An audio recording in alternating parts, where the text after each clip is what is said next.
It was supposed to be a getaway, a peaceful retreat in the woods, far from everything: work, responsibilities, the chaos of everyday life. Just me, my backpack, and the small, secluded cabin I'd rented for the weekend. No distractions, no noise, just nature and solitude.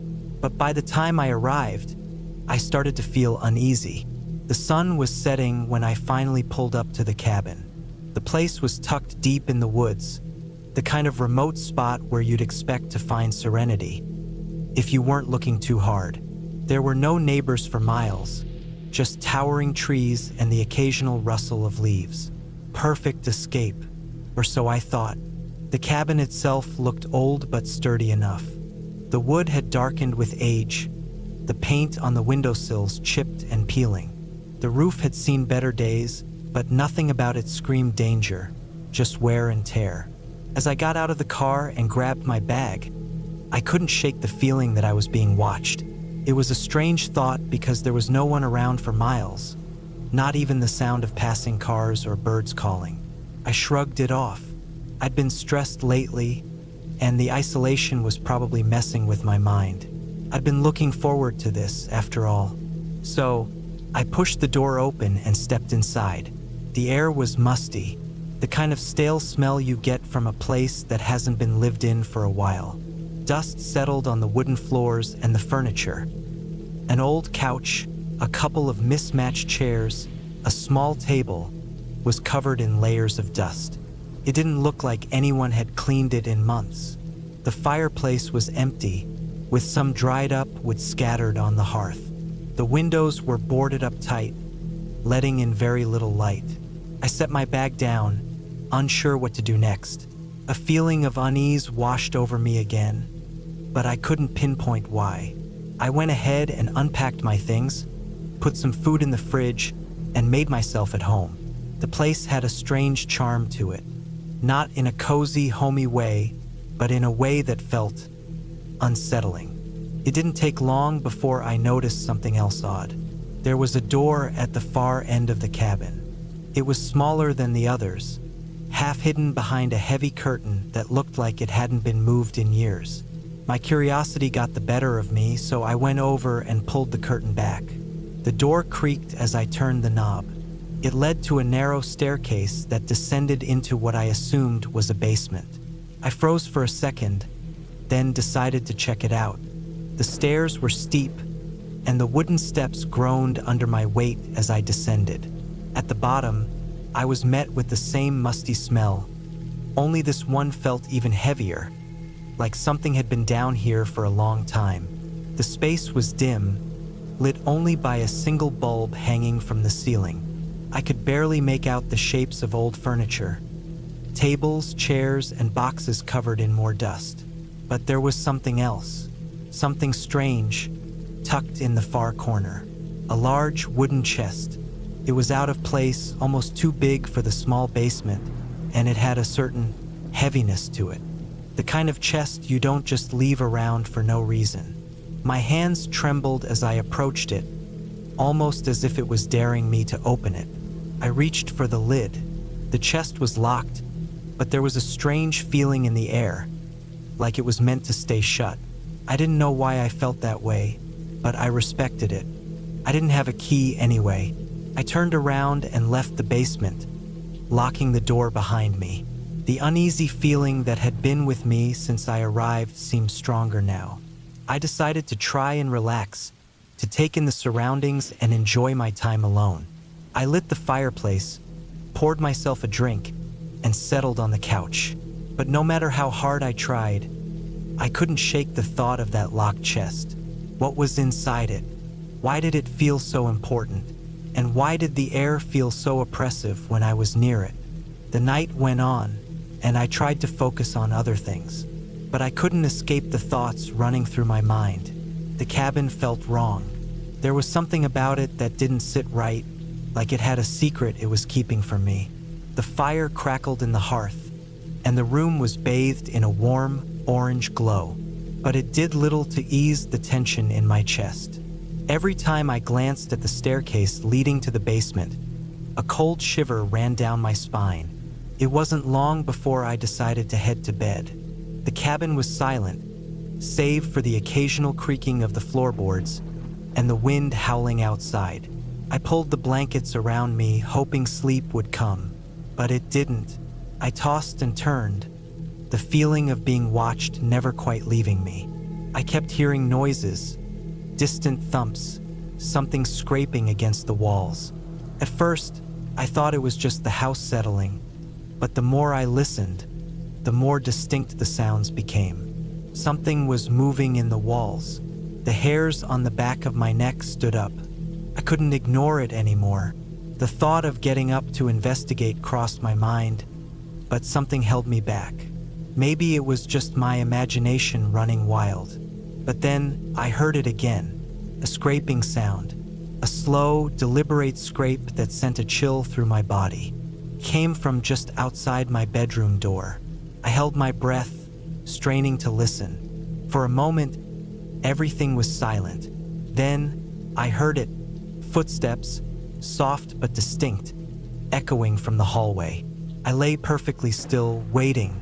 My mind raced, trying to make sense of what was happening. My first thought was that someone had snuck into the cabin, but the door was locked. And even if someone had broken in, how could they be so quiet? The footsteps stopped outside my door. I didn't move, didn't breathe. My heart pounded in my chest. Then, I heard the unmistakable sound of a door creaking open. I waited. Time seemed to stretch, the silence unbearable. The only sound now was my heartbeat, thumping in my ears. Finally, I could stand it no longer.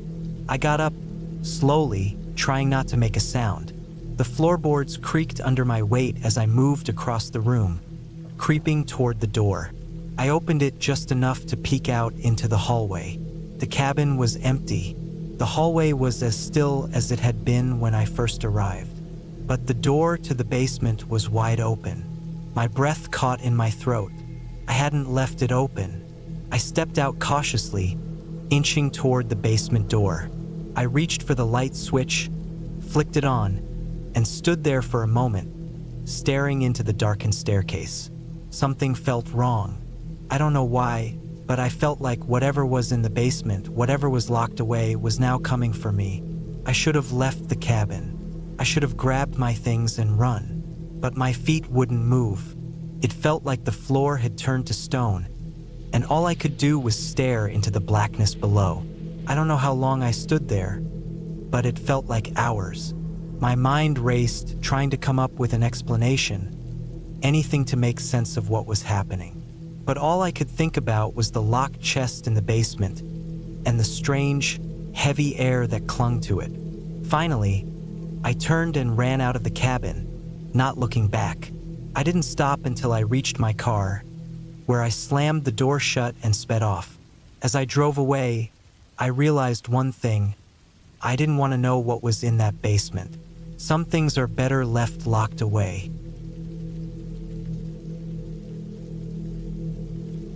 I had never been the kind of person to believe in supernatural stuff. Ghosts, monsters, or anything like that, they just weren't real to me. I grew up in a small town, and my friends and I always joked about scary stories. But the truth is, there's something much more terrifying than the stuff we talked about. Something far more real. It all started when I decided to go on a solo trip into the woods. I needed to clear my head after a breakup and some stressful work stuff. It wasn't a big deal. I figured a few days of peace in a remote cabin would do wonders for me. I'd rented the cabin online from some site I found. The pictures looked decent, nothing extraordinary, but enough to make me feel like I could be comfortable. The cabin was located in a secluded part of the woods, not too far from where I grew up, but far enough to feel completely removed from everything familiar. The nearest town was an hour's drive away, and there was no cell service once I got a few miles past the main road. I thought that sounded perfect.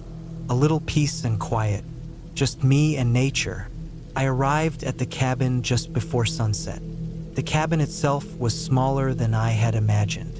It had a rustic charm to it, with wooden beams that looked like they'd been there for decades. The roof was a little saggy, and there were a few areas where the wood had chipped or weathered away, but nothing too bad. It looked old, but not in a way that made it feel unsafe. The kind of old that made it feel like it had a story to tell. I unloaded my things into the cabin and set up my stuff. The inside smelled of pine wood and dust, the kind of smell you get from an old house that hasn't been touched in a while. The floors creaked underfoot, the walls were thin, and the windows let in just enough light for me to see everything clearly. The one thing that stood out to me was the silence. It wasn't just quiet, it was oppressive. There was no sound at all. No birds, no wind rustling through the trees, not even the usual hum of insects in the summer heat. Just pure silence. It made me uneasy at first, but I chalked it up to being in the middle of nowhere, far from civilization. That night, I made dinner on the small stove. It wasn't much, just some canned soup and a sandwich. The cabin had an old-fashioned wood stove in the living room, which I started to get running. The warmth from the fire felt good, especially as the evening air turned cold. The shadows inside the cabin stretched long and dark as the fire crackled in the stove. After dinner, I tried to relax with a book. I'd brought a few, but the silence around me kept gnawing at me. It was strange, the kind of silence you couldn't ignore, like the whole world had gone mute just to watch you. I kept glancing out the window, but the view was nothing more than darkness. The trees outside seemed to loom, as though they were pressing in closer and closer with each passing minute. I tried to brush it off, telling myself it was just my mind playing tricks on me. But as I sat there, my eyes kept darting to the front door. The lock on the door was one of those simple deadbolts, nothing fancy. I hadn't thought much of it at the time, but now, I kept wondering if it would be enough if someone decided to pay a visit. I checked the door once more to make sure it was locked. Then again, and again. It wasn't paranoia, it was just that feeling, like something wasn't right. I couldn't shake the unease crawling up my spine. The same feeling you get when you know you're being watched but can't figure out from where. The night dragged on. The fire in the stove slowly died down, and I was left sitting in the dark, the only sound being the faint creaks and groans of the old cabin settling around me. At one point, I thought I heard something outside, a snap of a twig or a rustling in the leaves. But when I stood up to check, there was nothing, just the same empty night. It wasn't until around midnight that the real noise started. It wasn't loud, but I heard it clear as day. The sound of something scraping against the cabin's walls. It was soft at first, almost like fingernails dragging against wood, but it grew louder the longer it went on. I froze, my heart racing. I wanted to tell myself it was just the wind, that it was just a tree branch rubbing against the cabin, or some animal trying to find its way through the underbrush. But the sound was too deliberate, too rhythmic. I grabbed a flashlight and moved to the window, trying to peer outside. The beam of light cut through the darkness, but there was nothing there, just trees, still and unmoving. I checked the door again, making sure it was still locked. Then I did something stupid. I went outside. I don't know why I did it. Maybe I thought I could convince myself it was nothing, or maybe I was just looking for something to explain the noise. But I stepped out into the cold, the flashlight's beam bouncing off the ground as I walked around the cabin. I made my way to the back of the cabin, where the sound had seemed to be coming from. There I saw it, a long, deep gouge in the wood of the back wall. It looked fresh, as if something had been clawing at it. The marks were so deep that I could see splinters of wood scattered on the ground around them. But the strangest thing was that the marks didn't seem to have come from an animal. The spacing was too regular, too precise. It was almost like something had been trying to get inside. I quickly backed away from the cabin, my heart thumping in my chest. I glanced around the trees again. Everything seemed normal, but I knew something wasn't right. I rushed back inside, locked the door, and stood there, trying to calm myself. I had to be rational. There had to be a logical explanation. Maybe some other people were staying nearby and they had been messing around. Maybe an animal had scratched the wall. But deep down, I knew that wasn't the case. This wasn't random. It was too deliberate. The hours passed slowly, each one heavier than the last. The noise outside stopped, but I couldn't shake the feeling that something was out there, watching, waiting.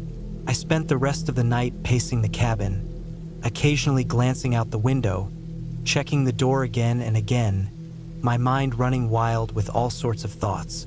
Was someone out there? Was it someone else staying in the woods? Or was it something else entirely? By morning, I was exhausted but determined to leave. I packed up my things quickly, almost in a frenzy, and made my way to the front door. I checked the outside one last time before getting in my car. Everything seemed still, too still.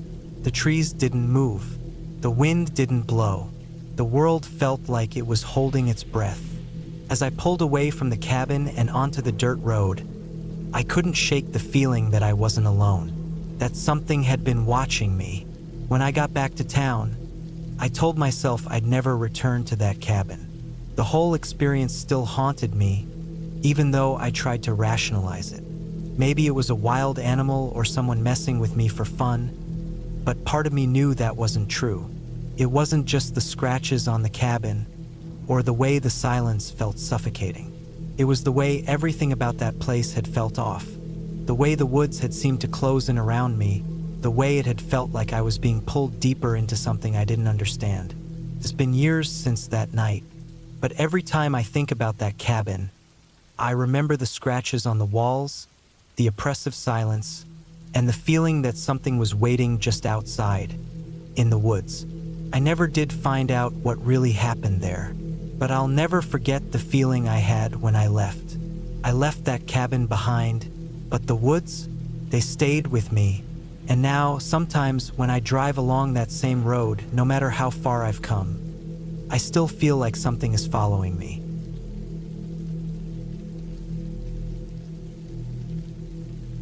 The road to the cabin had felt longer than it should have. I wasn't sure if it was just the isolation getting to me or if I was genuinely starting to feel uneasy about the whole thing. I had rented this cabin out of necessity more than anything else. The city was suffocating me, with the noise, the constant rush, the chaos of it all. I needed a break, a few days of peace and quiet, where no one could find me. No work calls, no emails, no distractions.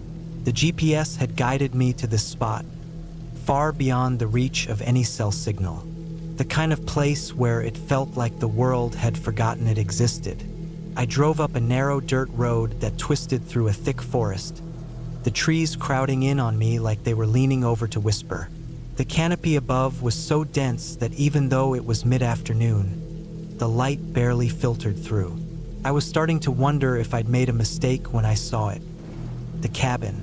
It looked older than I'd expected, with dark wood that was weathered by years of rain and sun. The windows were boarded up, but not entirely. There was just enough of a gap to peer inside. I couldn't see much, but what little I could make out didn't reassure me. There was something about the place that just felt wrong. I couldn't put my finger on it, but something about the air was off, heavy, like the whole place was holding its breath. I parked my car by the small gravel lot beside the cabin and stepped out. The silence was almost deafening, the kind of quiet that settles deep into your bones.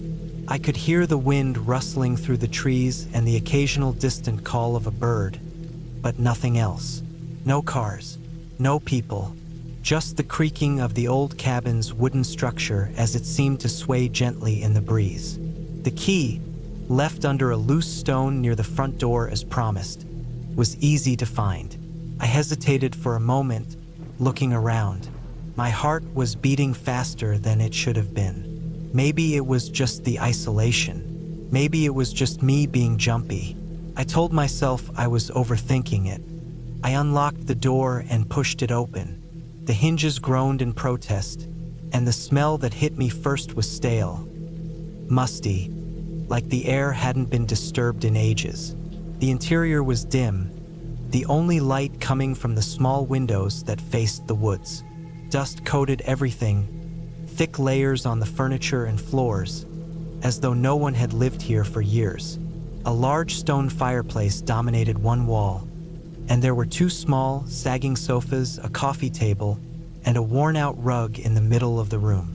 There was an old bookshelf that looked like it had been forgotten long ago, and the walls were lined with yellowed photographs, each one showing various groups of people in the cabin, none of them familiar. The floors creaked under my feet as I stepped inside.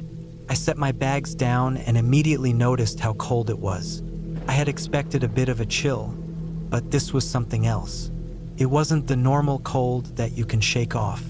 This felt like the kind of cold that seeped into your skin, the kind that made you shiver without any wind.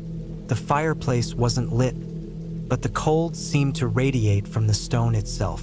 I shivered involuntarily and decided to light a fire, just to feel some warmth. As I bent down to gather some of the firewood, I noticed something strange. There was an old piece of paper wedged between two logs. At first, I thought it was nothing, but then I pulled it out and unfolded it. It was a letter, a single faded page. The handwriting was messy, almost rushed. I couldn't make out all of it, but the words "Don't stay" stood out clear as day. I frowned, an uneasy feeling settling in my chest. It was probably just a joke, I told myself. Someone had left it here years ago, and it had just been forgotten. Still, it didn't sit right with me. The message was too direct, too specific. I stuffed the letter into my pocket, figuring I'd throw it away later. The fire took a bit to catch, but eventually, the flames started to crackle, warming the room. As the fire grew, I felt a slight sense of relief. There was something comforting about the glow, about the way it pushed the shadows back, making the cabin feel a little less oppressive. I set up my things, deciding to take a walk later in the evening. I wanted to stretch my legs after the long drive. The sun was starting to dip behind the trees, casting long shadows across the forest. The temperature seemed to drop even further, and I pulled my jacket tighter around myself. The woods outside were dense, the kind of forest where you can't see more than a few feet ahead, no matter how hard you try. I figured I'd walk around for a bit, take in the sights, and maybe get some fresh air. There was a small trail leading off behind the cabin, so I followed it. The deeper I went, the quieter it became. It was unnerving how still the woods were. No rustling leaves, no animal sounds. Just the faint, almost imperceptible sound of my boots crunching on the ground. I kept walking, pushing through the brush, until I came across an old, overgrown clearing. The tall grass had swallowed up most of the space, but there were two large rocks sitting side by side, like they'd been placed there intentionally. As I approached, I noticed something strange about the ground around the rocks. The earth was disturbed, as though something or someone had been digging here. Curiosity got the better of me, and I knelt down, brushing the grass aside. That's when I saw it. A shallow hole. Not a deep one, but enough to make my stomach twist in an uncomfortable way.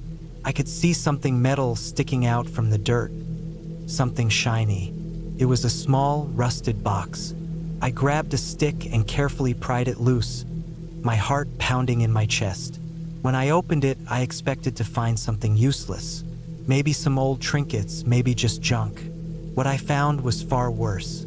Inside the box was a small bundle of photographs, old and worn, like they had been handled too many times. The images were black and white, mostly of the cabin, but there was something else too. People I didn't recognize. They were standing near the cabin, but their faces were obscured. The photos were blurry, but I could make out vague shapes, figures that seemed to be standing just outside of the frame. I couldn't shake the feeling that something was watching me. A noise behind me startled me. I quickly stood, turning around, but there was nothing. No movement, no sign of life. I could feel my heartbeat in my throat. I felt like I was being watched. The hair on the back of my neck stood on end, and I immediately turned and walked back to the cabin, not looking back. By the time I returned, the sun had set completely. The only light now came from the flickering fire in the cabin. I shut the door behind me, locked it, and took a moment to calm myself. My hands were shaking, but I couldn't understand why. It was just a box, just some old photos. Still, I couldn't shake the feeling that something wasn't right. The photographs, the digging, the cold. It all felt connected. I tried to distract myself by settling in for the night. I made some dinner, something simple, and ate while I listened to the crackling of the fire. But sleep wouldn't come. Every time I closed my eyes, I saw the faces in those photographs.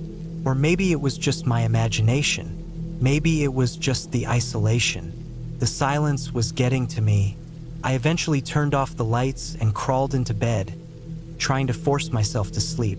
The bed was lumpy, but I managed to find a somewhat comfortable position. That's when I heard it, the sound of scratching at the door. At first, I thought it was an animal, but then it started to get louder, more deliberate. The scratching sounded almost human. My breath caught in my throat.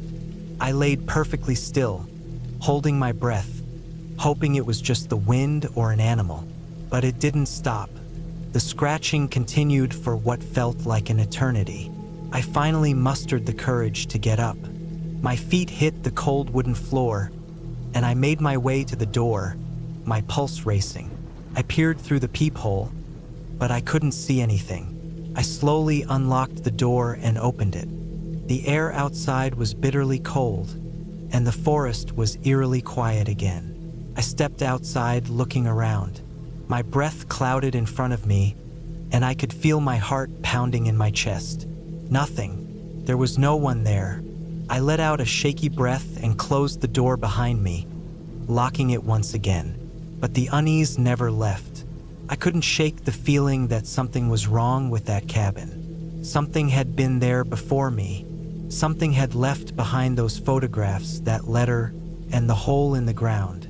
The next morning, I packed up quickly, not even bothering to finish my coffee. I couldn't get out of there fast enough. I didn't know what had happened, but I was sure I was never coming back. As I drove away, the cabin receding in my rearview mirror, I felt a strange sense of relief.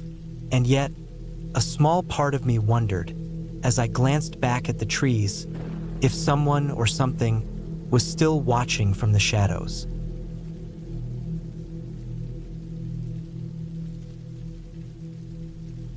It had been one of those spur-of-the-moment decisions, the kind that felt right when you made it, but now, standing here in the dark woods, I wasn't so sure. I hadn't expected it to be this isolated. My phone had no signal and the weather was turning. The clouds had rolled in faster than I anticipated, casting a gloomy, oppressive shadow over everything. A storm was coming. I could feel it in the air. I had rented the cabin for a week, hoping to escape the constant noise of the city. At least that was the plan. A break, a quiet retreat to recharge. It wasn't supposed to be like this. The cabin itself was exactly what you'd expect. Old, with weathered wood and a sagging porch that creaked when I stepped onto it. There was something off about it, though. It wasn't just the isolation. There was an atmosphere around the place, a weight in the air that made me uneasy. But I ignored it, convinced it was just my nerves. I dropped my bag by the door and fumbled for the keys. The front door was stiff, like it hadn't been opened in a long time. It took a few hard pushes, and then it swung open with a shriek of old hinges. The inside was dark. Only the faintest light filtered in through the grimy windows, the storm-clouded sky barely giving off any daylight. I flicked the light switch, but nothing happened. The place was quiet, too quiet. The kind of quiet where you start to hear things, like your own breathing, the creak of the house settling, the hum of something in the walls. I wasn't prepared for how cold it felt inside.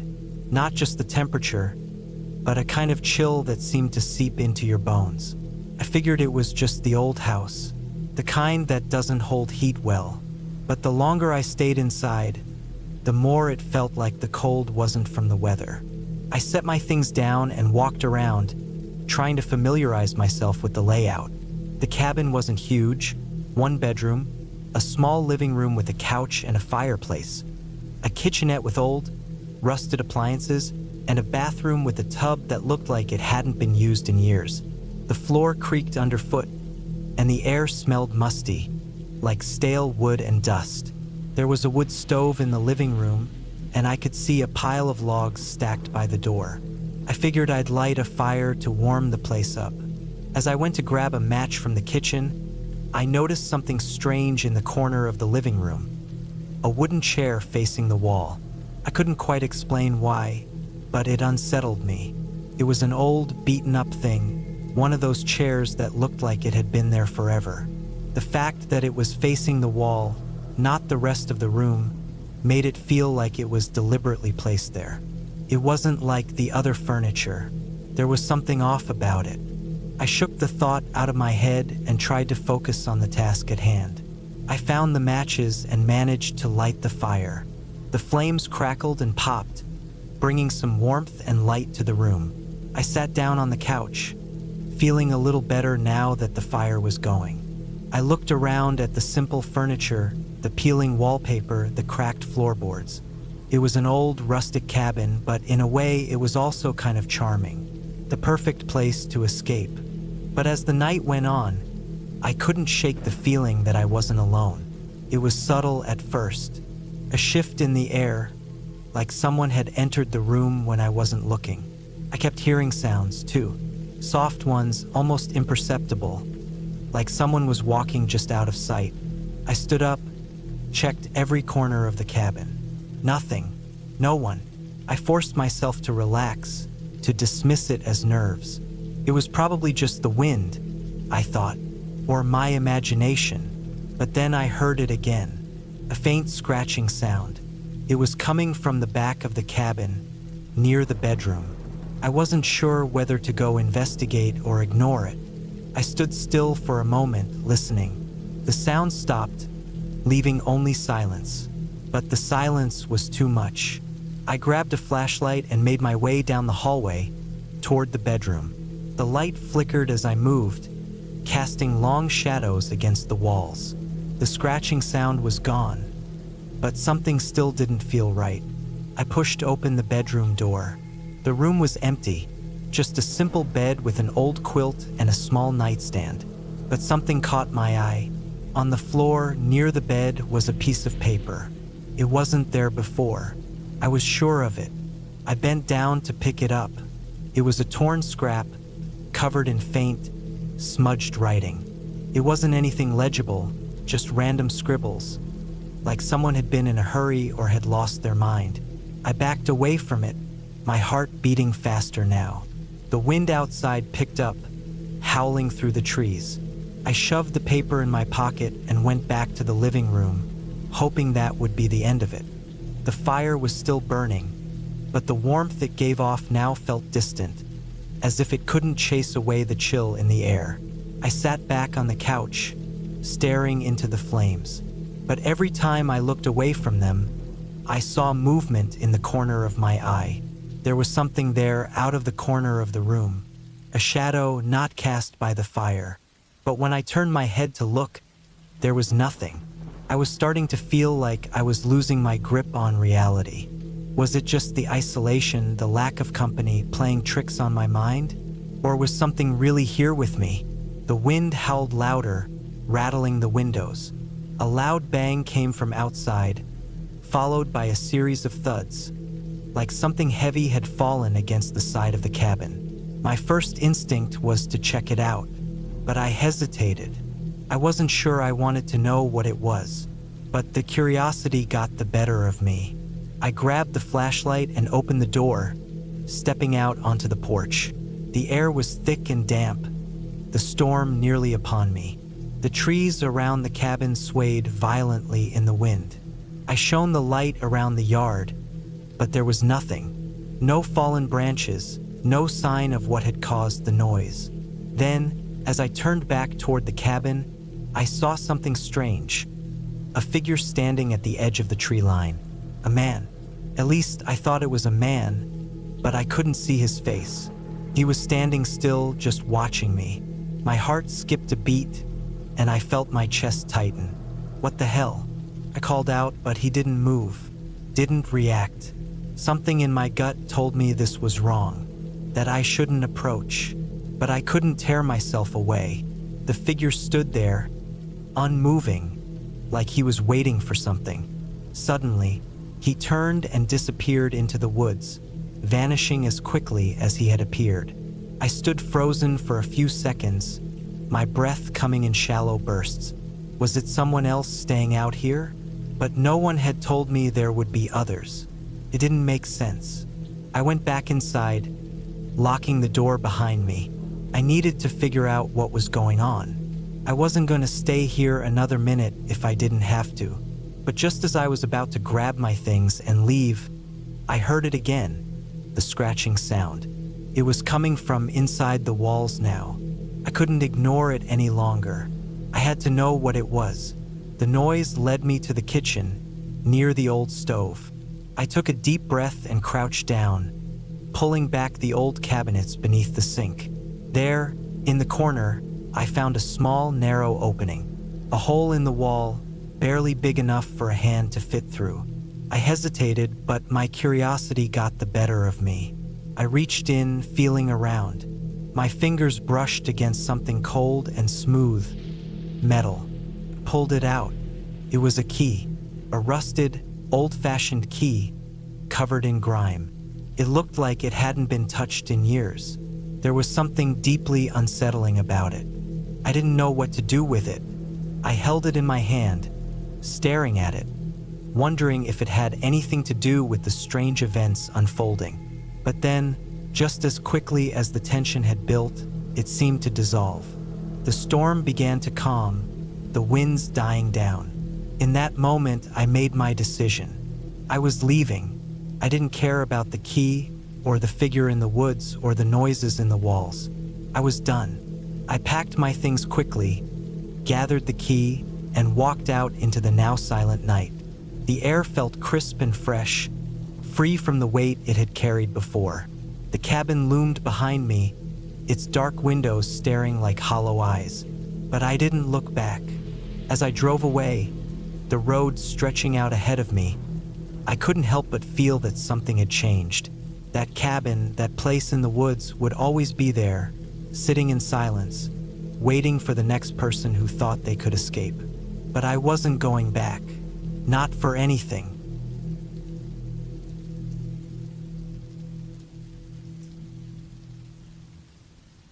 I didn't think much of it at first. I mean, when I got the invitation to spend the weekend in that old cabin in the woods, it sounded like exactly what I needed. A break from everything. No work, no distractions, just some time to clear my head. I needed the peace. The cabin was secluded, tucked away in the middle of nowhere, and honestly, that's all I wanted. I drove out on Friday after work. The sun was setting, and the highway became more and more desolate as I drove, the streetlights few and far between. I had been warned about the road being a little tricky, especially at night, but the directions I had seemed pretty straightforward. Follow the winding road until it split, take a left, and then keep going for about 5 miles. The last few miles were on a gravel road, and the trees were thick on both sides, their branches creeping in like something straight out of a dark, overgrown dream. The air felt different, heavy, thick with the scent of pine and damp earth. There was no sign of anyone else. I couldn't even remember the last time I had passed another car. When I finally reached the cabin, it wasn't quite what I had expected. But then again, I didn't know exactly what I had imagined. The place was small, 2 stories with a covered porch and a chimney sticking out from the roof. It looked like it had been here for ages, as though it had been built years before I was even born and left alone, with no real care taken to its upkeep. The windows were a bit dirty, the wood of the porch creaked underfoot, and the roof looked like it had seen better days. Still, I had to admit it was charming in its own way. Something about it felt isolated, peaceful, as if the rest of the world didn't matter here.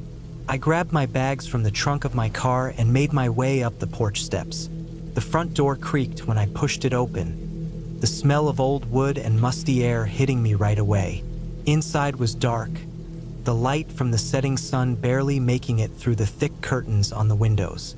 The furniture was old, 2 leather chairs, a wooden coffee table, a faded rug in the center of the room. It felt like someone had tried to make it cozy at some point, but now it just felt abandoned. The kind of place you'd find if you wandered into the woods and stumbled upon something long forgotten. I wasn't bothered by it. It was just a cabin, after all.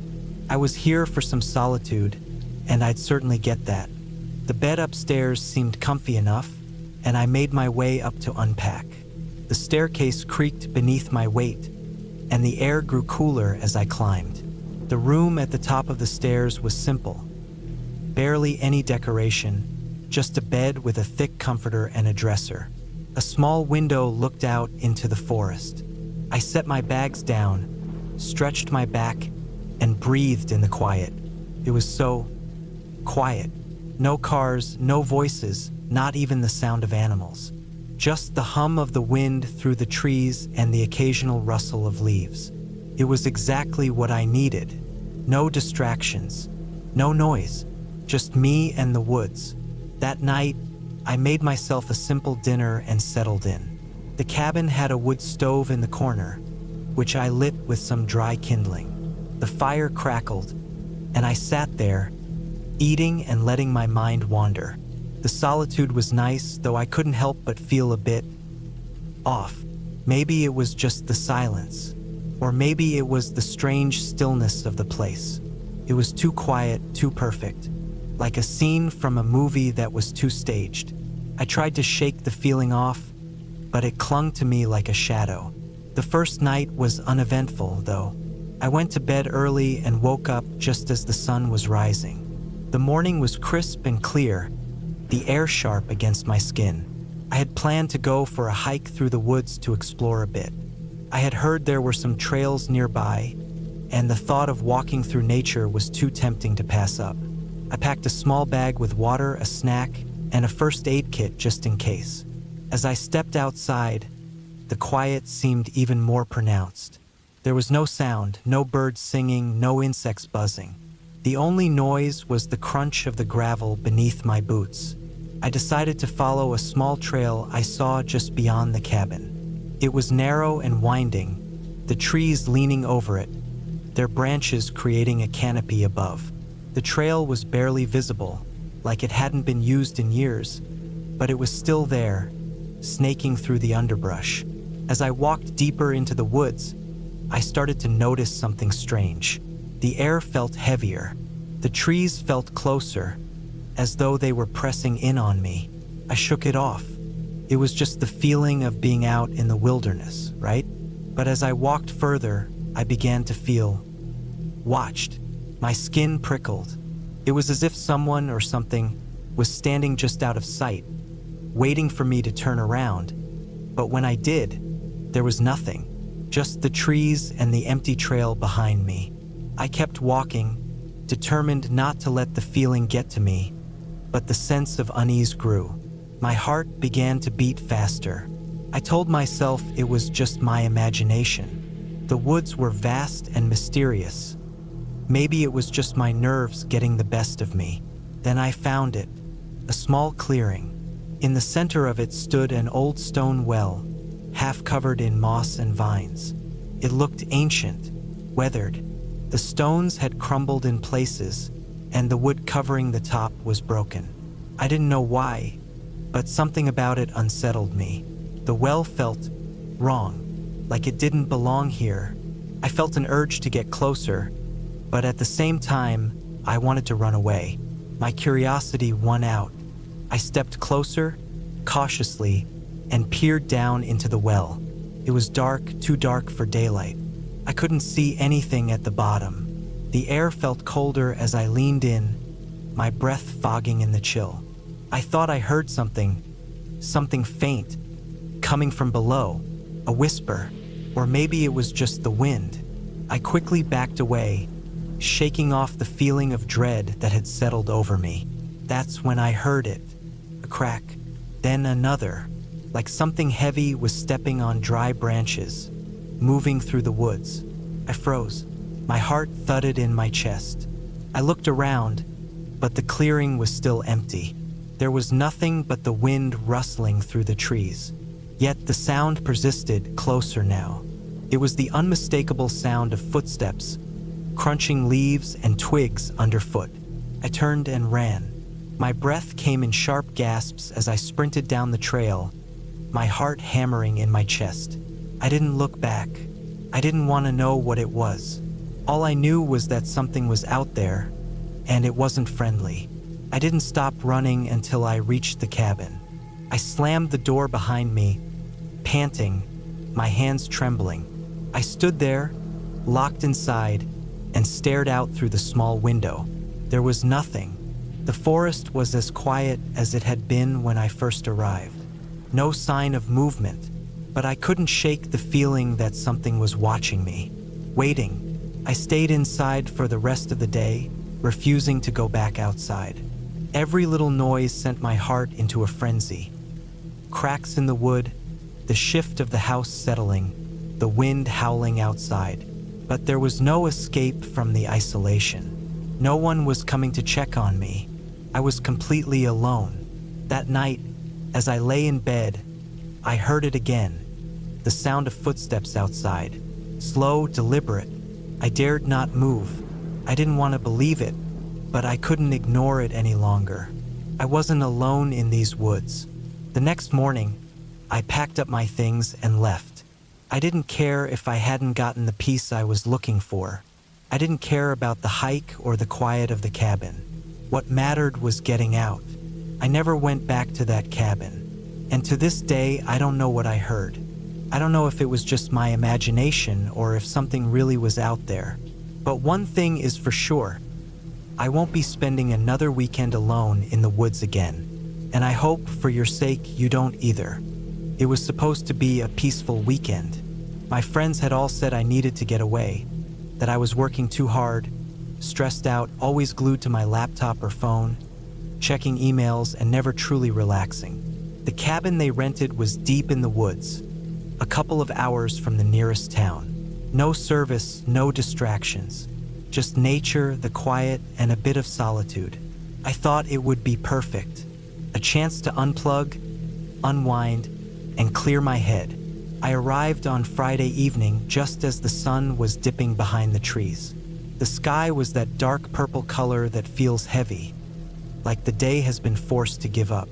I parked my car next to the old, weathered cabin. It wasn't much to look at. Wooden, with a tin roof that looked like it had been through a few storms. The cabin was tucked away between tall, gnarled trees that seemed to stretch unnaturally high into the sky. From a distance, it looked like something straight out of an old mystery movie. Isolated, forgotten. I grabbed my duffel bag, locked up the car, and made my way toward the cabin. The air was cooler here, sharper with the smell of pine. I'd been to the woods before, but there was something about this place that felt off. Maybe it was just the isolation, or maybe it was because I hadn't been up in the mountains in years. Either way, there was a discomforting stillness to the place. Inside, the cabin smelled like musty wood and old furniture. The floorboards creaked under my weight, and the faint scent of something sour lingered in the air, like mildew. A small fire was already crackling in the fireplace, and the light from the flames threw long shadows across the room. The living area had mismatched furniture, old rugs, and a small kitchen that seemed functional enough but dated. It had a cozy feel to it at first glance. The only thing that stood out, aside from the weathered appearance, was a large, dark portrait hanging above the stone fireplace. It was a painting, a detailed one, of a man who appeared to be standing in the woods. His eyes, though painted, seemed unervingly real, and his expression, it was hard to describe, almost as if he were waiting for something, watching. I stared at it for a few seconds, my stomach turning slightly, quickly shook it off. It was just a painting, The rest of the evening was uneventful. I unpacked my things and explored a bit. The cabin was small but nice enough, and it had a few windows that let in the moonlight, casting a soft glow on everything. I set up a few things, found a book I'd brought, and sat down by the fire. As the night wore on, I felt a strange mix of relaxation and tension. It was like the quiet here was so complete that it was almost suffocating, as if the silence was trying to press in on me. I stayed up late, the fire crackling in the background, until eventually, I couldn't keep my eyes open anymore. I turned off the lights, crawled into the bed, and pulled the thick blankets over me. The cabin creaked in the night as if it were alive, settling into the earth, and I let out a slow breath. I was alone. No emails. No calls. No work. Just me and the night. It didn't take long for me to fall asleep, but not long after, I woke up. It was the sound that got to me first. A soft, distant thud. I tried to ignore it at first, rolling over in bed, pulling the blankets tighter. But then it came again. A second thud, louder this time, followed by the scraping of wood. I sat up in bed, my heart starting to race. The sound was coming from the other side of the cabin, somewhere near the back door. It sounded like someone was tapping on the wooden exterior of the cabin, almost like they were knocking. I couldn't make sense of it. I hadn't seen anyone when I arrived. No neighbors, no one nearby. I forced myself to stay calm, telling myself it was probably an animal or some branches shifting with the wind.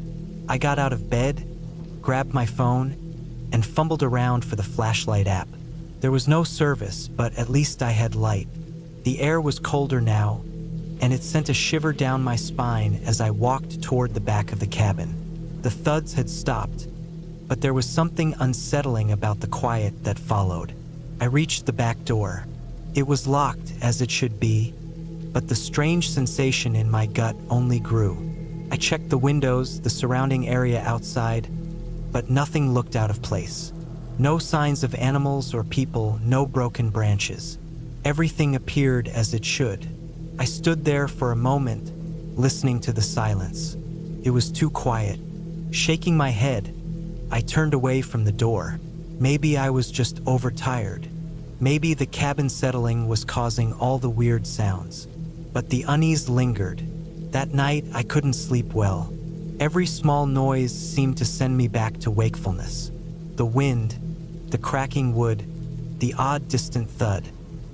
These things kept coming back, and I couldn't shake the feeling that I wasn't alone in the cabin. Every time I closed my eyes, I kept imagining someone standing just outside my window or standing in the dark shadows of the living room, watching me. When morning finally came, I was exhausted. I had no real plans for the day, but I needed to shake the tension. I made a cup of coffee, sat on the front porch, and watched the sun rise over the mountains. It was peaceful, but even then, I couldn't shake the feeling that I was being watched. The place felt too empty, too still. The whole day passed in a blur. I went on a short hike, took some photos, and tried to keep myself occupied. The time alone was nice, but something about the cabin just didn't sit right with me. I found myself constantly glancing over my shoulder, double-checking the locks when I went inside. I avoided going near the back of the cabin, telling myself it was just my mind playing tricks. As the evening drew near, the feeling of unease was stronger than ever. I decided to cook a simple meal for myself, hoping it would help calm my nerves. The fire had burned down to embers, and the wind had picked up outside. The world seemed to be whispering, the trees groaning under the pressure. It was then I noticed something strange. The front door, which I was sure I had locked earlier, was slightly ajar. Not wide open, just enough that I could see the sliver of the dark woods outside. My heart skipped a beat. I rushed over to the door and closed it, checking the lock again. I was sure I hadn't left it like that. It had been shut tight when I arrived. But what really unnerved me was when I turned back toward the living room. There, in the faint light of the fading fire, The large portrait above the fireplace had shifted. The painting of the man, the one I had noticed last night, his eyes, they were no longer staring off into the woods. They were staring directly at me. I froze. My breath caught in my throat. This couldn't be happening. It was just a painting, right? It wasn't real. Couldn't be. But there was no denying it. The expression had changed. The man's eyes seemed more focused, more intense. I didn't want to stay another minute. My instincts told me to leave. I grabbed my bag and headed toward the door. But before I could reach it, I heard something. Footsteps. Slow, deliberate from inside the cabin. I turned, adrenaline coursing through my veins. But the room was empty, just the shadows and the painting. I couldn't take it anymore. I sprinted outside, my heart racing. I couldn't stop to think. I didn't even look back. I just ran toward my car, jumped inside, and drove off. I didn't stop until I reached the nearest gas station, over 30 miles away. My hands were shaking, my mind reeling. When I told the gas station attendant about the cabin, she didn't even blink.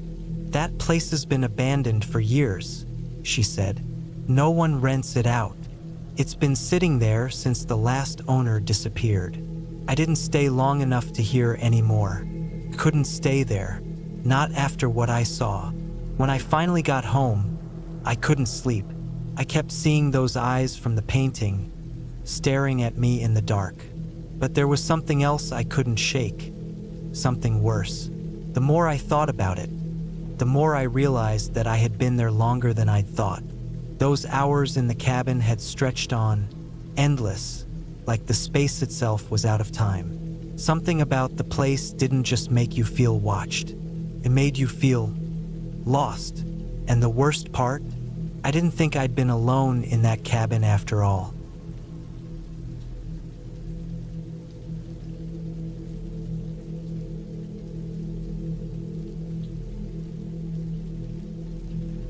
I'd always thought about the cabin. I didn't know why exactly, but it had been on my mind for years. It wasn't anything special, just an old, secluded building in the woods. There was no electricity, no running water, and no neighbors for miles. The kind of place most people would avoid. But for me, it was different. It was a chance for quiet, a chance to get away from the city and everything that came with it.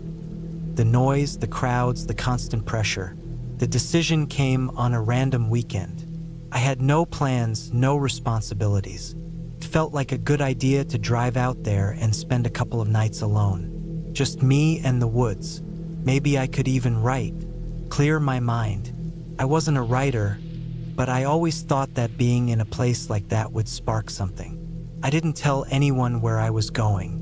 There was no need. I didn't want anyone tagging along. This trip was mine and mine alone. The road leading up to the cabin was narrow and barely visible from the main highway. I had to slow down to make sure I didn't miss it. The trees were thick, the kind of trees that blocked out most of the sunlight, leaving patches of light on the ground. I drove for what seemed like hours, but it was probably closer to 45 minutes. When I finally saw the cabin, I had to park a little ways off and walk the rest of the way. The path wasn't marked, and there was no sign that said, "Welcome" or "Keep out." The only thing marking the spot was the cabin itself. Standing there, a dark figure in the middle of the woods. The front porch creaked under my weight as I stepped up to the door. The cabin was small, with a single room and a loft above. It wasn't in terrible condition, but it was definitely aged. The wood on the outside was weathered, and the roof was slightly sagging in places. I could tell it had been here for decades, maybe even longer. The air around it smelled earthy and damp, like old leaves and wet moss. But there was something about it that drew me in, something that felt both comforting and eerie at the same time. I took a deep breath and pushed open the door. Inside was darker than I expected. The only light came from the small windows on either side, and even those were obscured by a layer of grime. The furniture was sparse, just an old armchair in the corner and a small wooden table in the center of the room. There was a stone fireplace along one wall, with a pile of firewood neatly stacked beside it. The wooden floor creaked under my boots as I stepped further in, and I noticed the dust covering everything. I could tell no one had been here for a while. The air was stale, like it hadn't been disturbed in years. I set down my bag and looked around. The cabin had a strange energy to it, like something about the place was frozen in time. The kind of energy that makes you look over your shoulder without realizing why. I couldn't shake the feeling that someone had been here before me, but I couldn't explain why. It wasn't like I saw any signs of recent activity. There were no footprints, no signs of a campfire outside. It was just quiet. I decided to unpack. The first night would be simple. I didn't need much. A few clothes, some food, and a journal I'd brought along in case I felt like writing. The thought of sitting by the fire with a cup of coffee and watching the flames crackle seemed perfect. The cabin was far enough out that there was no internet or cell service. It was exactly what I wanted. No distractions, just me and the solitude. I made a fire and sat down in the chair by the hearth, staring into the flames. There was something calming about it. After a long while, I must have drifted off, because when I opened my eyes, it was pitch dark outside. I didn't remember when the sun had set, but I had no urge to leave the chair. The crackle of the fire was soothing, and the darkness beyond the windows made the cabin feel even more isolated. The wind outside picked up, rustling the branches in the trees. The sound was almost hypnotic, like a constant hum in the background. It was peaceful in a way that made me feel even more alone. And yet, there was something unsettling about the silence. No animals, no birds, just the wind. I stood up and went to the loft. The stairs creaked under my feet as I climbed, and I could feel the weight of the building shifting slightly, like it was settling into the earth. The loft was empty except for a few old blankets and a mattress on the floor. I threw my sleeping bag on the mattress and decided to call it a night. As I lay there in the dark, listening to the wind outside, my mind began to wander. I thought about the cabin, about how it felt like I was the only person to ever have been here. How long had it been standing here? Who built it? The wind howled outside, and I pulled the sleeping bag tighter around me. The cabin creaked in the gusts of wind, and for some reason, that made me uneasy. It was a house, a structure. What could be unsettling about it? But I couldn't shake the feeling. It wasn't just the isolation. It wasn't the silence, or even the strange atmosphere. It was something else. Something that made me keep looking over my shoulder, even though I knew I was alone. It was a feeling that crawled under my skin and settled in my chest. I tried to ignore it. I tried to sleep, but I couldn't. The noise outside had changed. It wasn't just the wind anymore. There were sounds coming from the woods, soft, like the rustling of leaves underfoot, but it wasn't the wind. I held my breath, trying to listen more carefully. There was nothing, but the sounds continued, just out of reach of the firelight, just beyond the windows. I told myself it was probably an animal, a deer, a raccoon, something harmless, but it didn't stop. The soft, shuffling noises seemed to get closer, and I felt my heart rate quicken. I lay there in the dark, trying to ignore it, but it was hard to shake the feeling that I wasn't as alone as I thought. Eventually, the noises stopped. I told myself it was nothing. It was probably just my mind playing tricks. But I didn't sleep well that night. Every time I closed my eyes, I could hear those soft sounds, like someone or something was walking around the cabin. The next morning, I woke up to a thick fog outside, the kind that clung to the ground, making everything look distorted and unreal. I went down to the main room, started another fire, and made some coffee. The cabin was cold without the warmth of the fire, but there was something comforting about the stillness.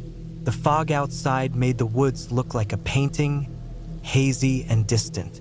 I spent most of the day inside, reading and writing. I didn't go outside much. The fog never fully lifted, and I didn't feel like leaving the safety of the cabin. Something about it still bothered me.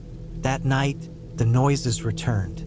Louder this time. I could hear them even inside, like something was walking just outside the walls. I stood up and went to the window, trying to peer through the thick fog, but I couldn't see a thing. The sound stopped as soon as I moved, but I couldn't shake the feeling that something was out there, watching. It wasn't just the normal sounds of animals. It was different, a deliberate sound, almost as if someone or something was trying to stay hidden. I went to bed early that night, hoping the noises would stop, but I couldn't sleep. My mind raced with possibilities. The cabin was old, and the woods were wild. Could be anything. Person, maybe. A lost hiker or someone who had lived out here for years. But the more I thought about it, the less sense it made. No one should be out there. No one should be anywhere near this cabin. The next day, I packed up and left. The fog was still thick, and the air felt heavy. I didn't even want to look back at the cabin. I didn't care if it was just my imagination, or if it was just the isolation getting to me. I was done. I wasn't going to stay there any longer. As I drove back down the winding path, I couldn't shake the feeling that I wasn't the only one who had been there. I glanced in the rearview mirror and half expected to see someone, or something, standing in the doorway of the cabin, watching me leave. But there was nothing, just the fog, just the road, and the sound of my tires crunching against the gravel as I drove away.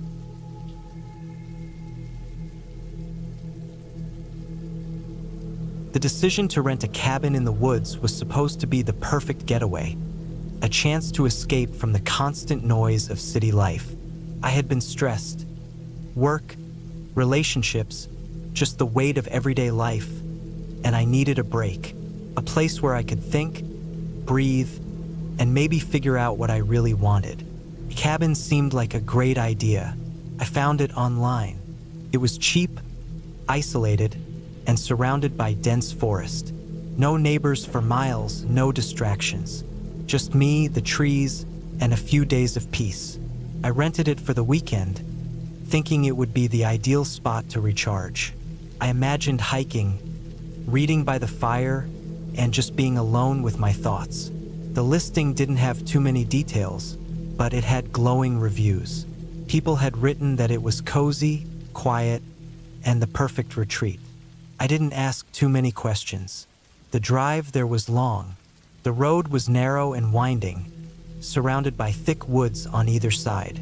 It seemed like I was entering the wilderness, far away from anything familiar. I passed a few old, weathered houses, but mostly it was just trees. The kind of trees that make you feel small, like you're being swallowed by them, but in a peaceful way. It was almost mesmerizing in its isolation. When I finally arrived, the cabin was more or less as I expected. Small, rustic, with a weathered porch and a stone chimney. It looked old, but sturdy, with an undeniable charm. There was a woodpile stacked neatly on one side, and a few steps leading up to the front door. The surrounding area was all forest. The trees were so thick, I couldn't see anything beyond the immediate clearing. I pulled into the small gravel driveway and parked. As I stepped out of the car, the silence was overwhelming. No cars, no sounds of people, nothing. Just the soft rustling of the wind through the leaves.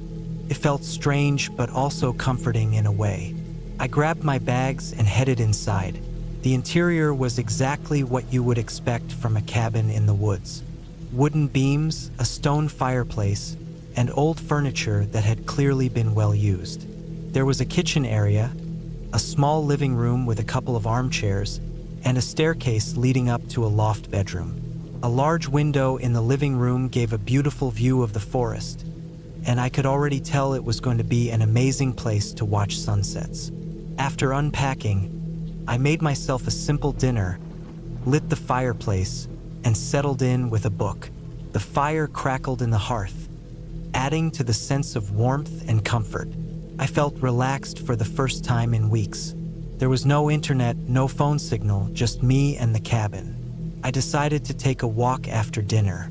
It was still early, and I wanted to explore the woods a bit before it got dark. I grabbed a flashlight and stepped outside.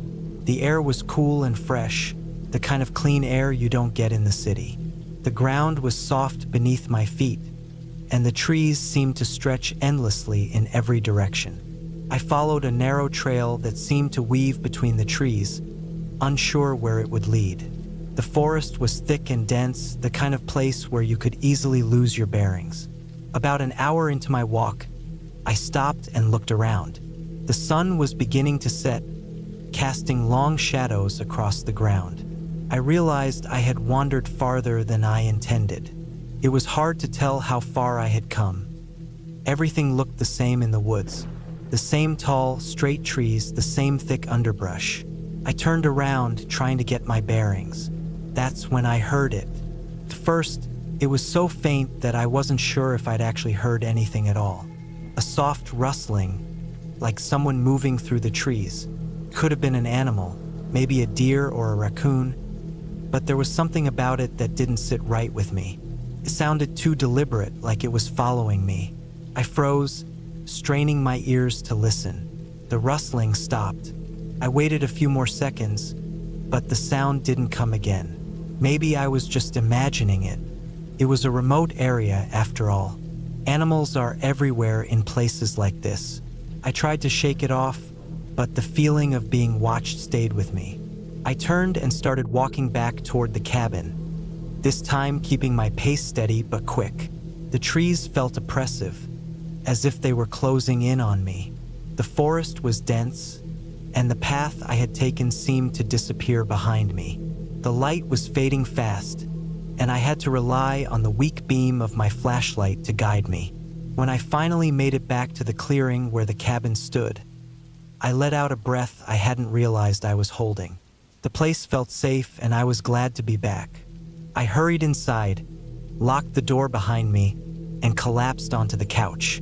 I tried to shake off the unease that had settled in my stomach, telling myself it was just my imagination running wild. The night passed uneventfully. I slept deeply, though intermittently disturbed by strange dreams I couldn't remember upon waking. The next morning, I decided to put the previous night behind me. I had come for peace and solitude, and that's what I intended to find. I spent the morning reading and relaxing by the fire.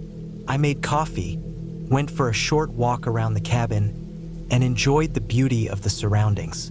The unease from the night before seemed distant now, but as the evening approached, something felt off again. The woods were quiet, too quiet.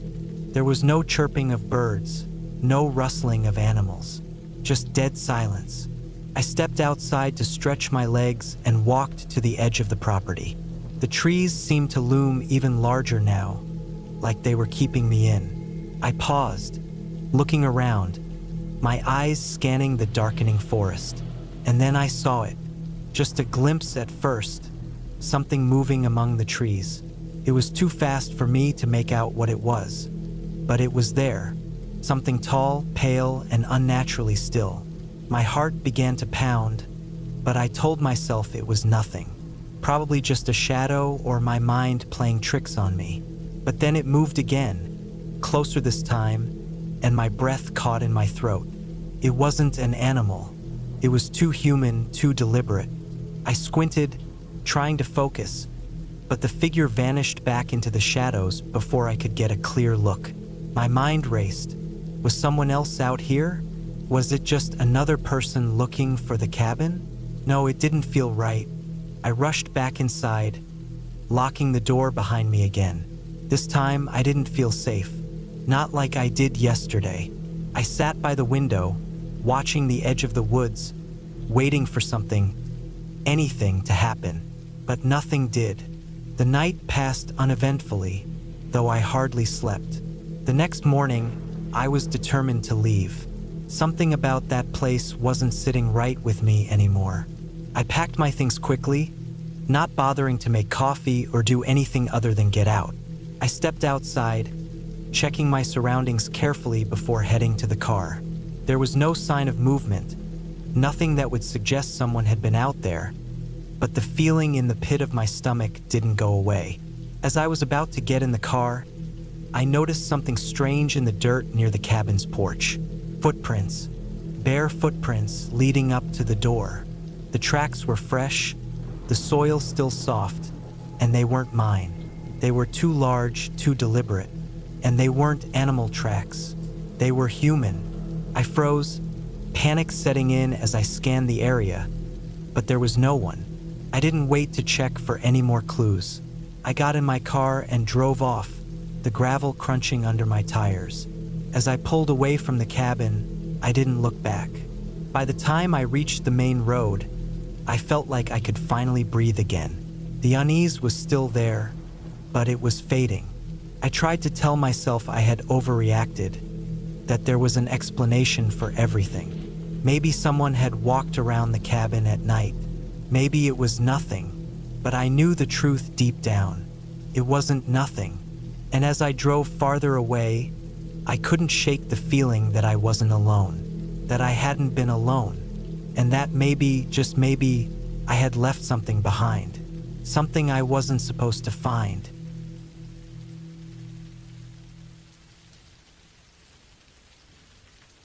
I didn't expect to be here.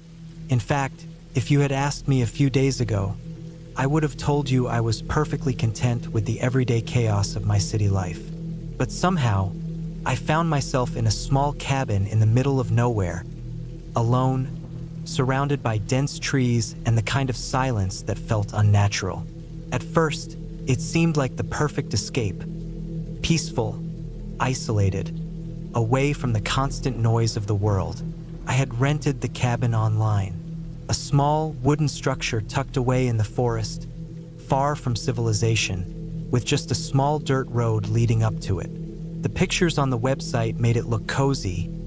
Wooden floors, a stone fireplace, a tiny kitchen. The listing promised quiet nights and beautiful hikes in the surrounding woods. It was supposed to be a perfect weekend getaway to clear my head, recharge. I was done with the hustle and bustle of work and needed to disconnect. Maybe read a few books, catch up on some sleep, and just breathe. When I arrived, I parked my car in front of the cabin, unpacked my things, and carried them inside. The place was just as advertised. Rustic, with an old-world charm, complete with a thick wooden door that creaked when you opened it. A small kitchen with a countertop cluttered with cooking utensils. A few mismatched chairs around a wooden table. A dusty old rug in the living room. The place had a welcoming feel, but it was almost too perfect, like something you'd see in a movie, not real life. I remember looking around, feeling a sense of unease.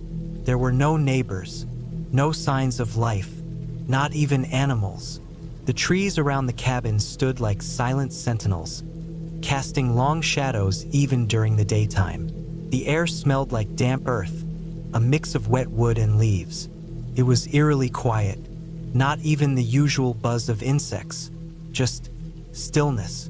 I shrugged it off, figuring it was just the novelty of being in the middle of nowhere.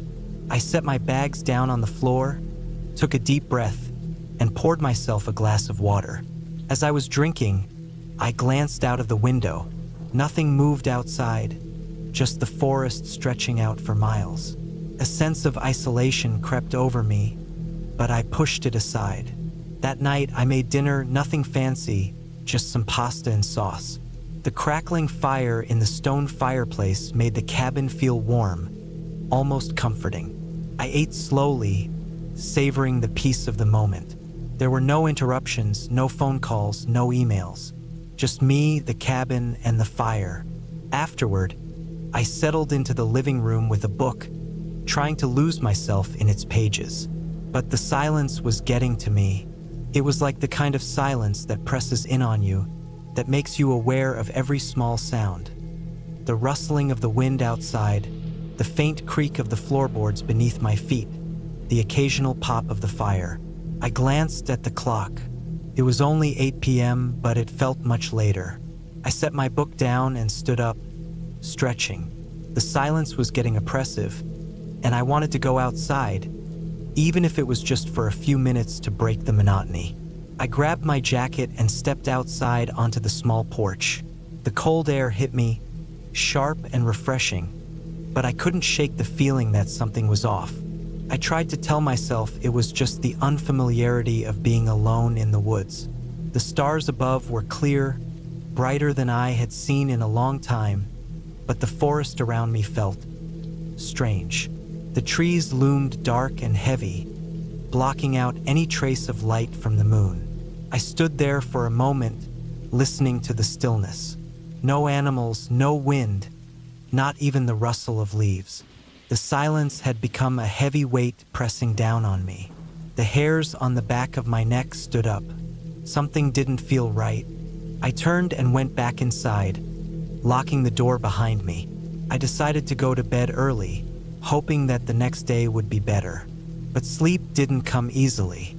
The bed was comfortable and I was tired, but every small sound made me jump.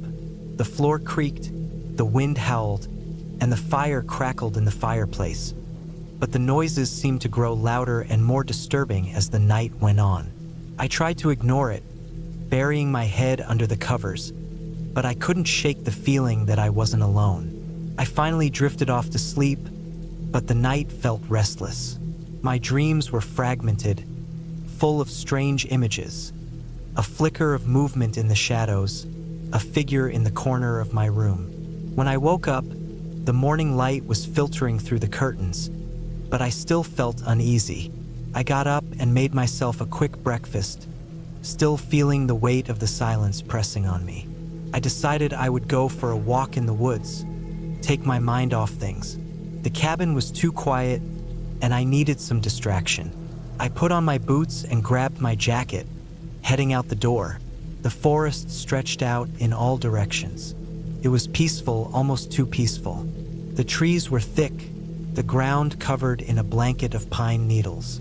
I walked along a narrow path, the air cold and fresh, but still that same unnatural quiet hung in the air. There was no rustling of animals in the underbrush, no chirping of birds. I hadn't seen a single creature since I arrived. I kept walking, my steps muffled by the forest floor, until I reached a clearing. In the center of it, there was a large rock, half covered in moss, surrounded by tall grass. I sat down on the rock, trying to enjoy the view, but the silence around me was starting to gnaw at my nerves. Something wasn't right. I stood up quickly and turned around, my eyes scanning the trees. A noise. It was faint at first, but I could hear it now. Something moving through the woods. It wasn't an animal. The sound was too deliberate. My heart started to race, my breath quickening. I couldn't tell where it was coming from, but I was sure I wasn't alone. I took a step back, then another. The hair on the back of my neck stood up. I couldn't explain it, but I knew someone was out there, watching me. I was suddenly aware of how exposed I was in the clearing. My mind raced, my body tensing, as I instinctively started walking back the way I came. The sounds grew louder as I made my way through the forest, not from any animal, but from something else. Footsteps, quick and calculated. I broke into a run, the branches scratching at my face, the underbrush tangling around my legs. I wasn't sure if I was being followed, but I couldn't take the chance. When I finally made it back to the cabin, I slammed the door behind me, my heart pounding in my chest. I didn't know who or what was out there, but I knew I wasn't safe. I locked all the windows and doors, checking everything twice. There was no phone signal out here, no way to reach anyone. That evening, I sat by the fireplace, staring into the flames, my mind racing. Had I just imagined the noise? Was I losing my mind from the isolation? Or was there someone out there? Hours passed, and the tension didn't fade. In fact, it only grew worse. The silence outside seemed even more oppressive, heavier than before. My thoughts were clouded with paranoia. Every small noise made me jump. Every shadow seemed to shift. I tried to push it out of my mind, telling myself that it was just the stress, that I was just reacting to the loneliness. But deep down, I knew something was wrong. I didn't sleep that night, not a single minute. I just sat there, watching the dark, waiting for something, anything, to happen. The whole cabin felt like it was holding its breath. The next morning, I packed my things and left. I couldn't explain it, but I knew I wasn't staying another night in that cabin. The drive back felt like a release, the world opening up again as I left the forest behind. When I got home, I tried to push it all out of my mind, but the memory of that cabin, the silence, and the feeling that something was watching me stayed with me. Even now, weeks later, I can't shake the feeling. I don't know what happened out there. I don't know if it was just my mind playing tricks on me, or if someone really was out there in the woods. But I know one thing for sure: I will never go back to that cabin.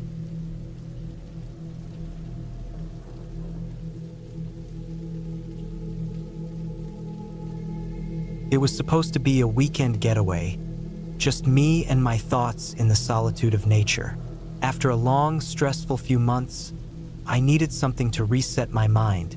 So when I found a tiny cabin in the woods for rent, I thought it was the perfect escape. It was a small, secluded place, miles away from the nearest town. The kind of place where you can hear nothing but the wind in the trees and the occasional animal stirring in the bushes. I had always loved the idea of escaping into nature, away from the hum of city life. The cabin was rustic, but charming. It looked like something out of a cabin ad you'd see on a postcard. The wooden walls weathered by time but sturdy. The roof was slanted, the windows framed with ivy. A small stone fireplace sat in the center of the living room, and a couple of old armchairs were placed in front of it. The owner had left a basket of firewood, a few cans of soup, and a couple of candles. I hadn't planned on doing much cooking, so that seemed more than enough. There was no cell service, and the Wi-Fi was spotty at best. Another reason I chose it. I wanted to disconnect from everything. As I unpacked, the silence of the woods settled over me. There was no sound of cars or people, only the occasional rustling of the trees and distant birds. It was peaceful, almost too peaceful. The air smelled fresh, earthy, and clean. Nothing like the air I breathed in the city. I spent the first couple of hours exploring the area around the cabin.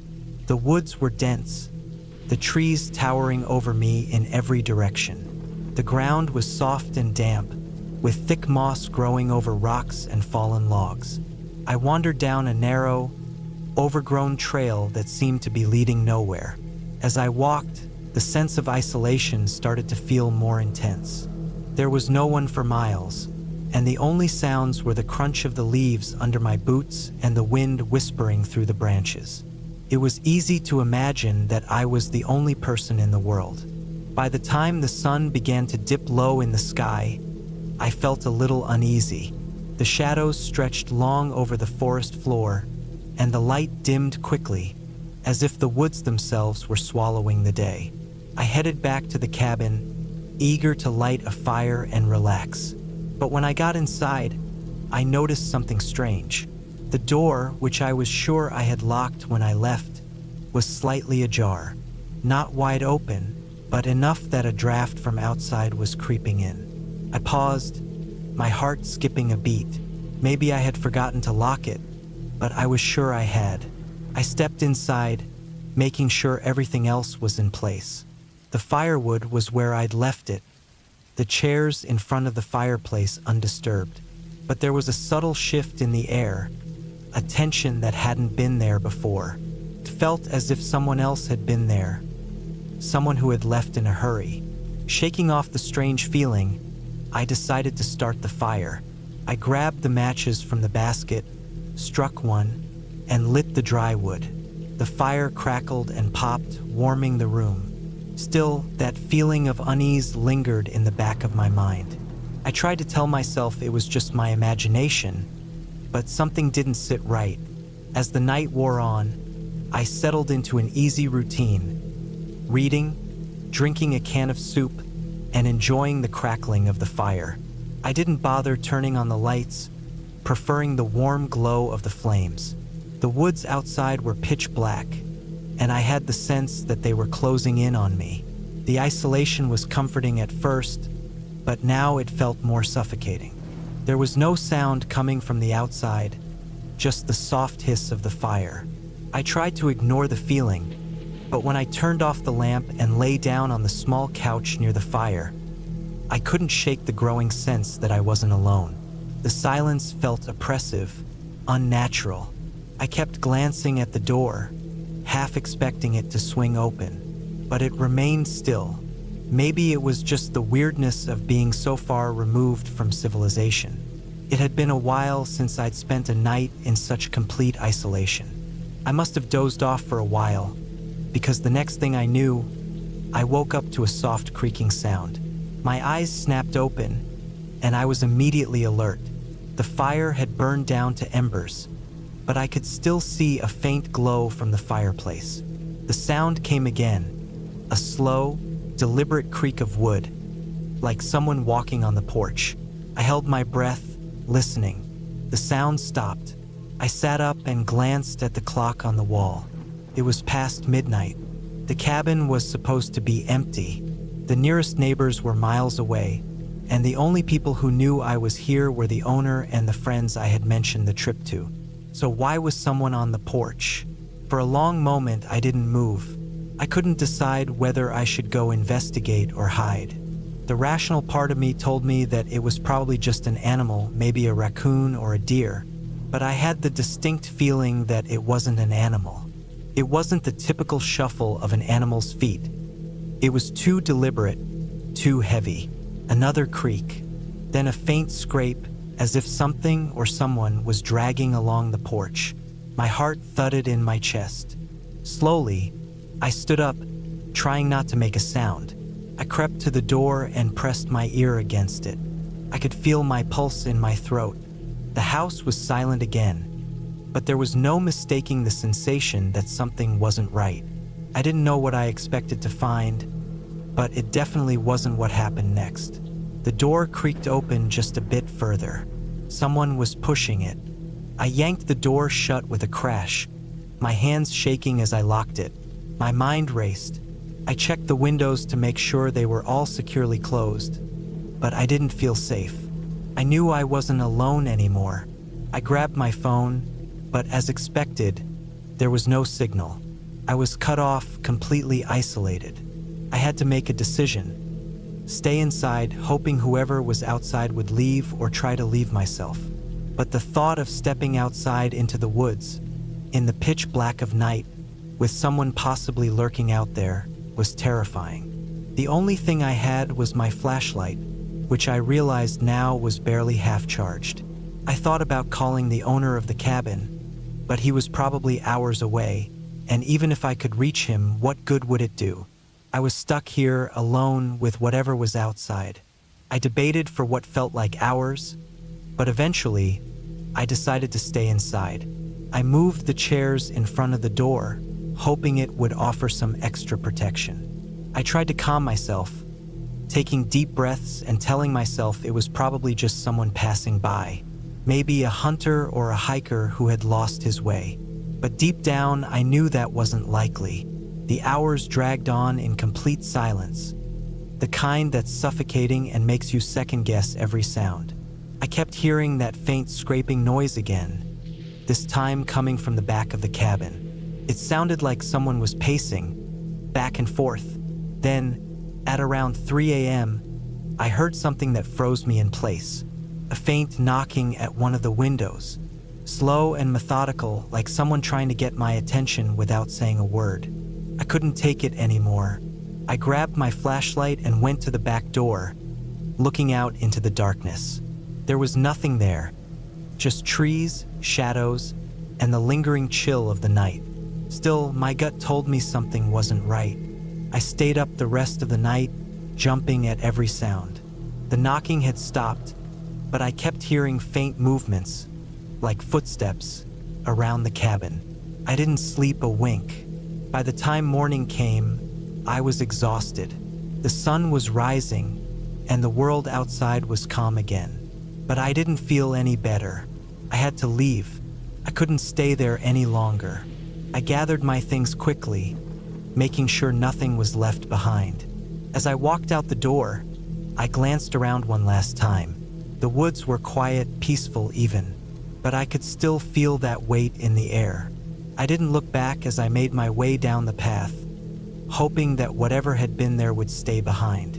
I didn't stay for the rest of the weekend. I called the owner and told him I was leaving early, but I didn't explain why. He didn't seem concerned, but I didn't feel like getting into it. I never did tell anyone the full story. After that, I never went back to a cabin in the woods again.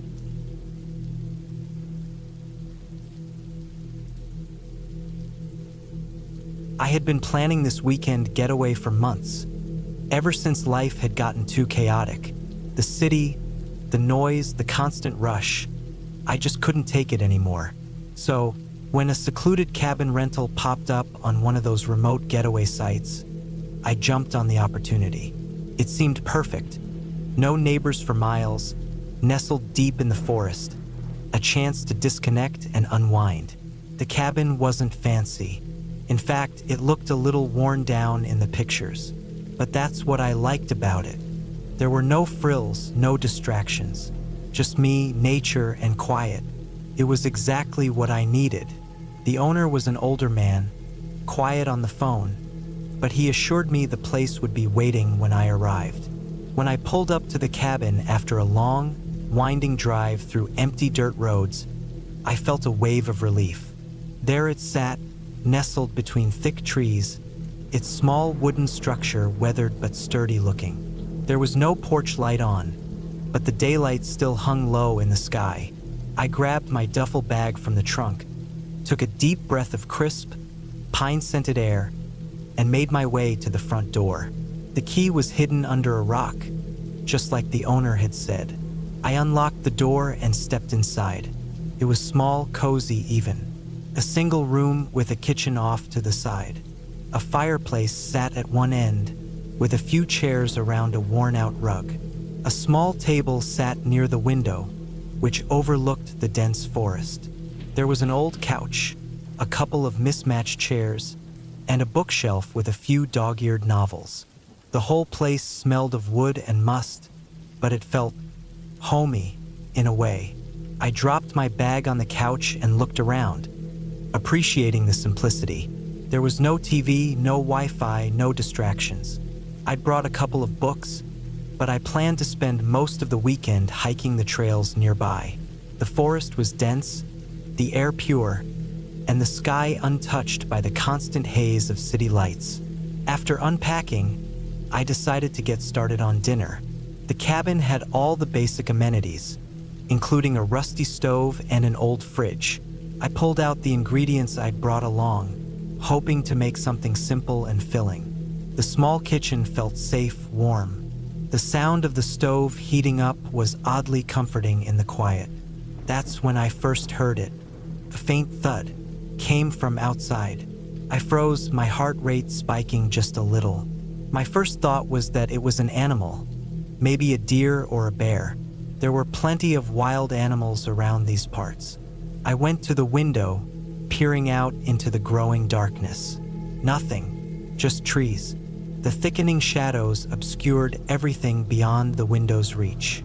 I brushed it off as nerves. I was in the middle of nowhere, surrounded by the wilderness. No people, no traffic, just me and the woods. Maybe it was just a tree branch hitting the side of the cabin, or the wind rattling something loose. I turned back to the stove, shaking the feeling of unease off. That night, I slept fitfully. It wasn't that the bed was uncomfortable. It was actually pretty soft, with thick quilts and soft pillows, but something felt off.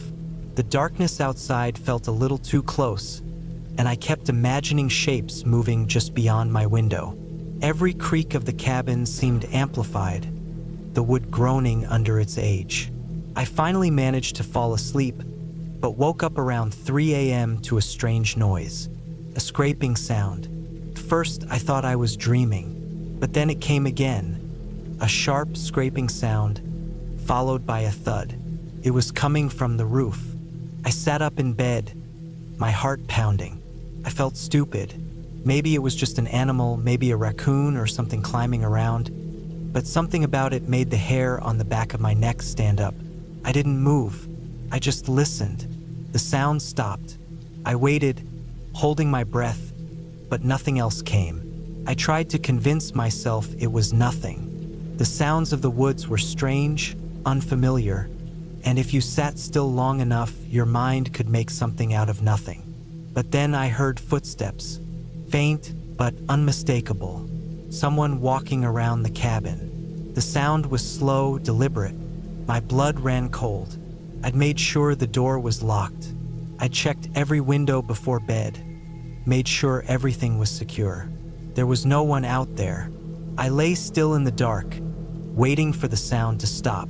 When it didn't, I finally got up, quietly moving to the window, peeked out but saw nothing.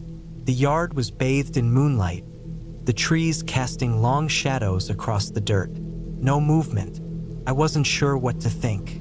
Maybe my mind was playing tricks on me, or maybe it was just an animal. But the feeling of being watched didn't go away. I kept the lights off and stayed close to the window, hoping whatever it was would just go away. By morning, the air was thick with fog. The world outside felt damp and quiet, the sun fighting to burn through the mist. It was the kind of morning where you just wanted to stay inside, curl up, and forget about everything. But I couldn't shake the feeling that something wasn't right. That strange scraping sound on the roof, the footsteps. I couldn't ignore it anymore. I grabbed my jacket and went outside, hoping to see some sign of what had happened. Maybe there would be a trail, some sign of an animal, or something that would put my mind at ease. I circled the cabin, inspecting the roof, the walls, the yard. There were no tracks, no broken branches, no sign that anyone had been near the cabin. It was as if whatever had made the noise had vanished without a trace. I spent the next few hours trying to convince myself it was nothing. Maybe an animal had been up there, and the sound had just been exaggerated by the wind. There were so many possibilities, but my gut told me it wasn't that simple. I spent the rest of the day hiking, trying to clear my mind. The forest was beautiful, the air fresh, the kind of place that made you feel small but alive. The farther I went, the more at peace I felt. Maybe it was the isolation, or maybe the forest had a way of grounding you. I stopped to take a deep breath, my eyes scanning the trees. There was no sign of anything out of the ordinary. When I returned to the cabin that evening, I felt a little better, but the unease hadn't fully lifted. I locked the door and checked the windows again, just to be sure. I ate my dinner and tried to distract myself, but as night fell, I couldn't help but feel like I was waiting for something. And then, just as I was getting ready for bed, I heard it again. The scraping, the thud. This time it was closer. I froze. My body went cold, and I instinctively reached for my phone. No signal. The thought crossed my mind to leave, to just pack up and drive back to the city. But something kept me rooted in place. I couldn't explain it. I didn't want to run away, but I didn't want to face whatever was out there either. The noise continued, almost rhythmic now. It wasn't random. It was deliberate. I had no choice. I grabbed a flashlight and made my way outside again, my heart thumping in my chest. This time I was ready. If it was an animal, I'd at least have a chance to see it. The night air was cold, the fog thicker than before. I couldn't shake the sense of being watched. My feet crunched on the damp earth as I made my way around the cabin, shining the flashlight into the trees. My breath came out in visible puffs, the beam of light cutting through the darkness. There was nothing, but the noise didn't stop. It was coming from above again, only now it was accompanied by a soft scraping sound, as if something was dragging itself along the roof. I swallowed hard, my pulse pounding in my ears. I turned and looked up, scanning the roof. Nothing. Then the noise stopped. I waited, every muscle in my body tense. The silence felt suffocating, but in that silence, I noticed something strange. A small, dark shape on the edge of the roof. It wasn't much, just a shadow, but it was enough to make my heart skip a beat. The scraping resumed, louder now. It was moving toward the edge of the roof. I stumbled back, my mind racing. I should have gone inside, locked the door, called someone. But all I could do was stand there, paralyzed. Then it dropped. A small black bag. It landed on the porch with a soft thud. My blood ran cold. I didn't know what to do, so I did the only thing that seemed right in the moment. I picked up the bag. Inside, I found nothing but a few scraps of paper. Notes written hastily, as if someone had been in a hurry. I couldn't make out all the words, but the ones I could read made my stomach turn. They were warnings. Warnings about being careful, about not being alone. I don't know who left that bag there or why, but when I looked up again, I realized I wasn't alone. A shadow stood at the edge of the forest, just barely visible in the darkness. And that was when I knew I wasn't safe here anymore.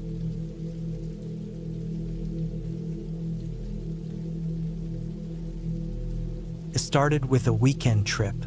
I thought I needed some time away from the city, from the noise, from everything. The cabin, tucked away in the woods, seemed like the perfect escape. Isolated, quiet, and far from anything resembling a crowd or stress.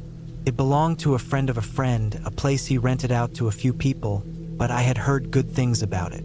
I drove out on a Friday afternoon, following the directions I had written down on a piece of paper. The GPS didn't work once I got about 30 minutes outside the town. I figured that would be the case, too far out in the woods for a signal to catch. The sun was starting to set as I drove down the winding road, only barely able to see through the thick trees on either side.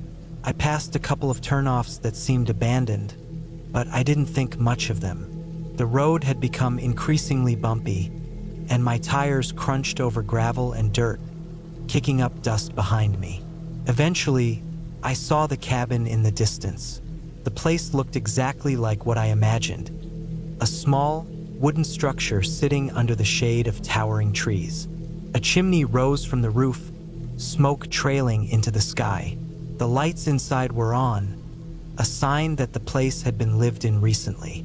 I parked my car in front of the cabin, dust swirling up as I stepped out. I grabbed my bag, a few groceries, and walked to the front door. Creaked as I pushed it open. I had rented the place for 2 nights, just to get away from everything. No phone service, no Wi-Fi, just me, the cabin, and nature. The front room smelled of pine and old wood. The walls were covered in a light brown paneling, and the furniture looked comfortable, if a little worn. A couch sat against one wall, a fireplace on the opposite side. A few old pictures hung crookedly on the walls. Nothing remarkable, just snapshots of what seemed like simpler times.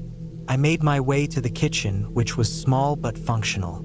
A wooden table was tucked in the corner, with an assortment of mismatched chairs around it. There was an old fridge, and I could tell it had been years since it was new. The stove looked like it belonged in a much older time, with metal knobs that you had to twist just right to get the burners going. I set my things down on the table and walked to the back door. Beyond it, there was a small porch that overlooked a creek. The sound of rushing water was peaceful, almost hypnotic. The first night was uneventful. I unpacked, made myself dinner, and relaxed on the couch in front of the fireplace. The fire crackled, its warmth filling the room. I was already starting to feel the weight of the silence around me. There was something calming about being so far away from the world. I felt at peace, alone with only my thoughts. The air outside was cool, the kind of chill that made you want to snuggle under a blanket. But inside, I was comfortable.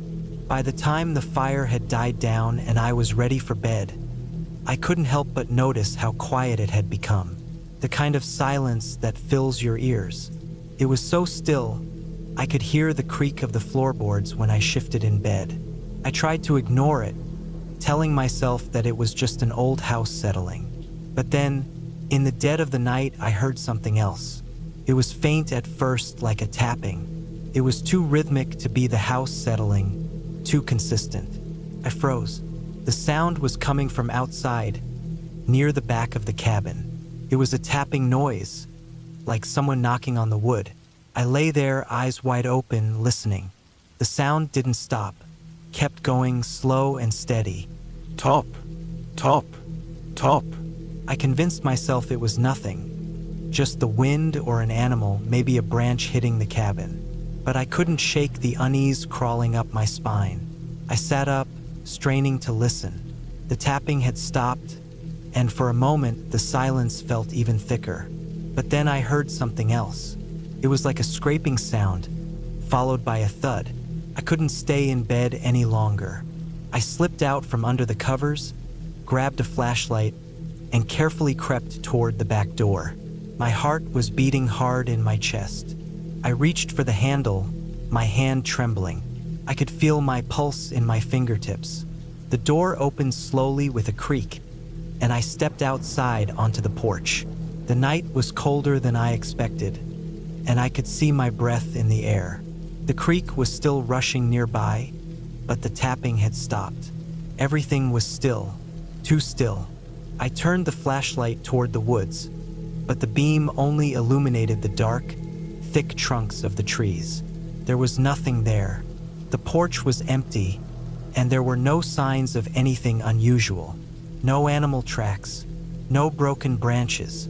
The ground was untouched, not even the faintest hint of movement. I stood there for a moment, trying to convince myself it was just my mind playing tricks on me.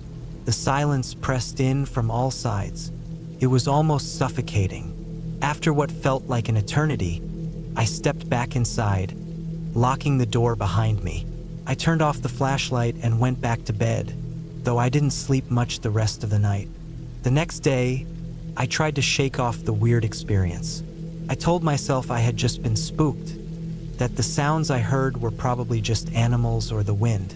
It wasn't unusual for old houses to make noise, right? I spent the morning walking along the creek, breathing in the fresh air. The woods were peaceful. The sun was high in the sky, and I had forgotten how much I enjoyed the quiet of nature. I didn't hear any tapping or scraping. No estrange noises. Felt normal again. But when I returned to the cabin that afternoon, I noticed something odd. The back door, which I had locked the night before, was slightly ajar. Just a crack, but enough to make me uneasy. I was sure I had locked it. I always check. But the door was open, and the wind wasn't strong enough to blow it open by itself. My stomach tightened. I stepped inside slowly, scanning the room. Everything seemed in place. Nothing was out of the ordinary, but I couldn't shake the feeling that something was wrong. I made my way to the kitchen, looking over my shoulder as I went. The sound of my footsteps echoed off the wood floor. I spent the rest of the afternoon pacing the cabin, checking every window, every door, making sure everything was locked. The rest of the day passed without incident, but I couldn't stop thinking about that door. Why had it been open? When night fell, the sounds returned. This time it was louder. The tapping was coming from the front porch. Top, top, top. It wasn't just the wind. It wasn't an animal. Someone was out there. I could feel it, a gut instinct telling me I wasn't alone. My heart raced.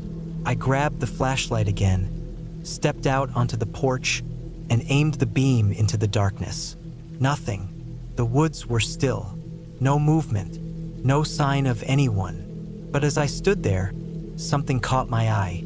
In the distance, just beyond the tree line, I saw a flicker of light. A small, dim light moving slowly through the woods. It was too far away to make out clearly, but it was there, moving toward me. I stepped back inside, locking the door behind me. I couldn't explain what I had seen, but I knew it wasn't normal. Whoever or whatever was out there wasn't leaving. I spent the next few hours listening, waiting for something, anything, to happen. My eyes flicked to every corner of the cabin. Every creak of the floorboards made me jump. The silence between the noises was deafening. The tapping had stopped for the night, but I couldn't shake the feeling that something was lurking in the dark, waiting. Finally, around midnight, I heard it again. This time, it wasn't just a tap. It was a knock, a loud, firm knock, like someone was knocking on the front door. It was slow, deliberate. I grabbed the nearest thing I could find, a heavy chair, and held it up like a weapon. I wasn't sure what I thought I was going to do with it, but I wasn't about to open that door. The knocking stopped, and then I heard something that made my blood run cold. A voice. It wasn't clear, but I could hear it. It sounded like a whisper at first, like someone calling out from the other side. Then it was clearer. "Let me in." I didn't move. I didn't make a sound. I just stood there, frozen. My mind raced, trying to figure out what the hell was going on. It was impossible. There was no one out there. It was just me. After what felt like hours, the knocking stopped. The voice faded. The silence returned that I stayed up the rest of the night, eyes glued to the door. But nothing else happened. The next morning, I packed my things and left. I didn't even look back as I drove away from the cabin. The sun was up, but I still felt cold. My hands gripped the wheel tighter than usual.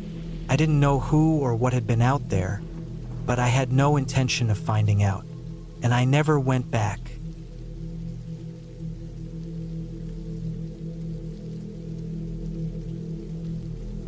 The woods had always been quiet. I'd grown up near forests, but I'd never been in one quite like this. Felt different. The trees seemed denser, the shadows deeper. I had driven for hours alone to get to this cabin. I wasn't sure why I had chosen this particular place.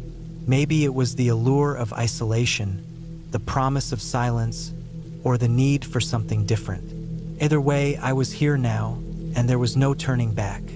The cabin was simple, made of weathered wood that had been left to age under the constant pressure of time. It wasn't much, barely enough to call a home, but it would do for the weekend. I grabbed my duffel bag from the car and walked toward the door, my boots crunching against the gravel path leading up to it. The key was under the mat, just as promised. I twisted the door open with a low creak, the sound echoing through the still air. Inside was just as I expected. Basic, no frills. A couch, a coffee table, a small kitchen with outdated appliances, and a rickety wood stove in the corner. It smelled like old pine and dust. The windows were large, offering a stunning view of the trees outside. But something about the light filtering through the leaves made the shadows in the cabin stretch unnaturally long. I shook off the feeling and set my bag down by the door. I spent the first few hours settling in, unpacking, setting up a fire in the stove, and sitting in front of the window with a cup of coffee. The world outside was still. Not a single car passed by, and the only sounds were the occasional rustle of leaves and the creak of the cabin settling. It was peaceful, too peaceful. As night fell, I lit a few candles around the cabin. There was no electricity, but I hadn't expected much. I'd brought some books and a flashlight, planning to just relax for the evening. The crackling fire gave the room a warm glow, and I curled up on the couch with a book. The wind picked up outside, whistling through the trees, but I wasn't bothered by it. Not yet. Around midnight, the storm started. A sudden gust of wind rattled the windows, and rain began to hammer against the roof. The firelight flickered, casting strange, dancing shadows on the walls. The storm was fierce, the kind that made you feel small and vulnerable. I went to bed early, exhausted from the drive and the day's quiet activities. But sleep didn't come easy. Every now and then, I thought I heard something. A thud, a scrape, a whisper in the wind that didn't quite sound like the storm. I ignored it at first, telling myself it was just my mind playing tricks in the dark. The cabin was isolated, after all. The sound of trees shifting, branches tapping against the walls. It wasn't anything unusual, but then I heard it again. It was a soft sound, like footsteps outside. At first, I thought I was imagining it.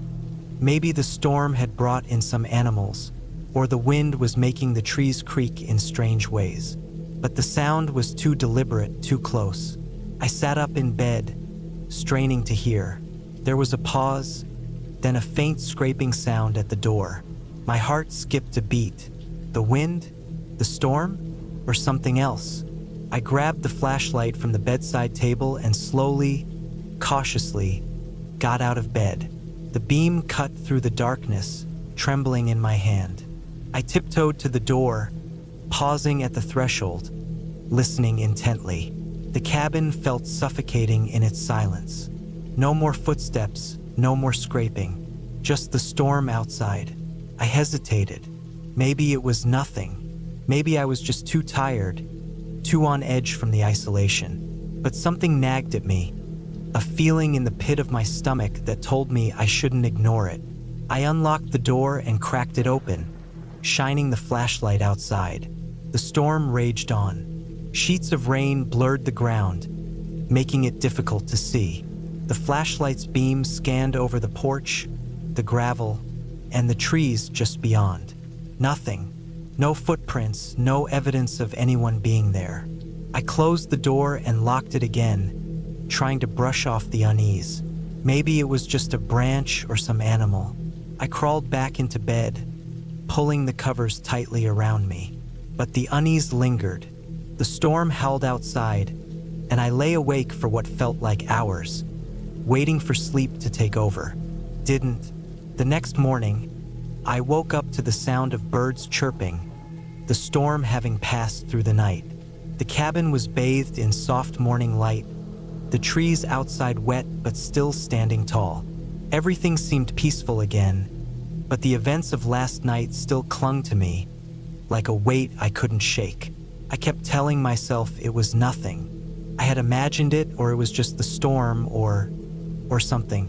But something in my gut said it wasn't. I decided to take a walk. I figured some fresh air might clear my head. I grabbed my jacket and went outside, the cool, damp air filling my lungs as I walked down the path that led deeper into the woods. The ground was soft from the rain, the dirt dark and slick beneath my boots. I walked for a while, getting lost in the sights and sounds of nature, trying to push the strange feeling out of my mind. After a couple of hours, I turned back toward the cabin, but as I neared the path leading up to it, I froze. There, at the base of the porch steps, was something that wasn't there before. A set of muddy footprints. They were fresh, no more than a few hours old. They were small, too, almost delicate in shape. The tracks led right up to the door, stopping at the base of the steps, as though someone had been standing there and then left. My stomach twisted. I ran back to the cabin, locked the door, and double-checked the windows, making sure they were secure. I couldn't help it. There was something terribly wrong about all of this. It wasn't just the footprints. It was the silence, the way the trees seemed to watch me. There was no logical explanation for any of this. I spent the rest of the afternoon inside, pacing. I tried to distract myself with a book, but I couldn't focus. Every creak of the cabin, every gust of wind made my heart race. I couldn't shake the feeling that someone, or something, was watching me. I needed to leave. I needed to pack up and go. But as night fell and the storm returned, it felt like I was trapped. Then, as I sat by the fire, the power went out. The house went completely dark. The air grew thick and heavy. I jumped, startled by the suddenness of it, but then I heard it, a soft knock. I froze, my heart pounding in my chest. Another knock, this time louder. The sound came from the back door. The back door. I hadn't even thought to check it earlier. I hadn't noticed if it was locked. I grabbed the flashlight and crept toward the back of the cabin, trying to remain as silent as possible. My fingers trembled as I reached for the handle. I paused, listening again. The wind was howling outside, but it was almost like the knocking was a part of it, blending in, masking itself in the storm. I turned the knob slowly. The door was unlocked. The cold air rushed in as I pulled it open, the beam of my flashlight scanning the darkened yard. Nothing. I stepped outside cautiously, my feet crunching against the wet ground. The beam of the flashlight cut through the storm, catching on something in the distance. I squinted. It was a figure, tall, thin, and standing in the middle of the yard. For a moment, I thought it was just a tree, or my mind playing tricks on me. But then it moved. Slowly, deliberately, it stepped toward me, its shape growing clearer in the light. I didn't wait to see more.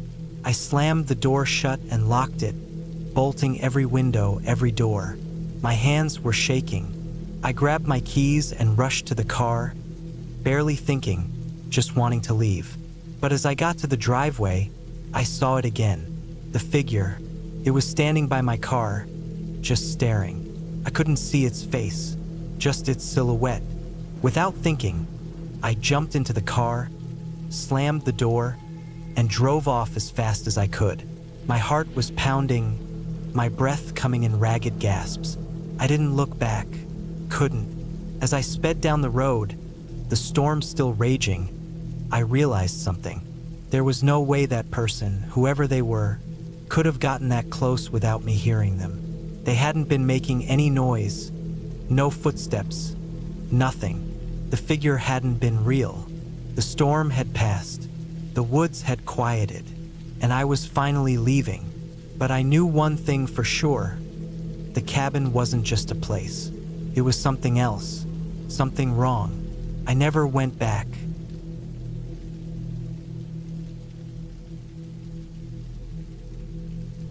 It had been an exhausting week. Work was the same as usual, with deadlines stacking up and the pressure mounting. I needed a break. I needed peace. So, when I stumbled upon a listing online for a secluded cabin in the woods, it seemed like the perfect opportunity to escape the noise of everyday life. The photos were beautiful, a little rundown, but charming, tucked away in a dense forest. The listing described it as rustic and remote, a perfect place to unwind. No Wi-Fi, no cell service, just me, the trees, and the silence. I was sold. I drove for hours, leaving behind the familiar hum of the city and the endless sprawl of suburbia. The closer I got to the cabin, the more my surroundings changed. The paved roads turned into dirt ones, and the trees grew thicker, taller, blocking out more of the sky. It was almost eerie how quiet it became. I couldn't remember the last time I had heard so little. No distant traffic, no sirens, no hum of electric lights, just the sound of the wind whispering through the branches. Finally, after what felt like forever, I saw the cabin. It was smaller than I expected, tucked in a clearing surrounded by tall pines. It had a weathered look to it, the wood on the exterior graying from years of exposure to the elements. But there was something inviting about it. I pulled up the long, narrow driveway and parked beside the cabin. The air was crisp, the scent of pine and earth heavy in my lungs. I grabbed my bag and made my way inside. The door creaked as I pushed it open, and I immediately noticed the musty scent that filled the air. The cabin was dim, lit only by the sunlight filtering through the dirty windows. It was small, with a fireplace on one wall, a few mismatched chairs around a wooden table, and a kitchen area that looked like it hadn't been used in a long time. But it was cozy. In a way, it felt like stepping back in time, a place where the modern world didn't exist. There was something comforting about the isolation. I unpacked my things, lit a fire in the fireplace, and settled into the chair closest to it. The crackling of the logs in the fire was the only sound in the room. The warmth from the flames started to ease the tension in my shoulders, and for the first time in a long while, I felt my body relax. I thought about going for a walk around the area to explore, but the idea of just sitting in front of the fire in silence was far more appealing. I made a cup of coffee, grabbed a book I'd been meaning to read, and curled up on the couch by the fire. As nightfall approached, the shadows in the cabin grew longer, the light from the fire flickering and dancing on the walls. The silence felt heavier now, as if the world outside had faded away entirely. I knew there was no one around for miles. The nearest town was over an hour away, and I hadn't seen a single car since I left the paved road. The peace was exactly what I needed, but still, there was something about the cabin that made me uneasy. It wasn't the place itself, but more a feeling that seemed to hang in the air, like a pressure building up inside me. I tried to ignore it, but it lingered, like a weight on my chest. I glanced at the window, seeing nothing but the blackness of the forest beyond.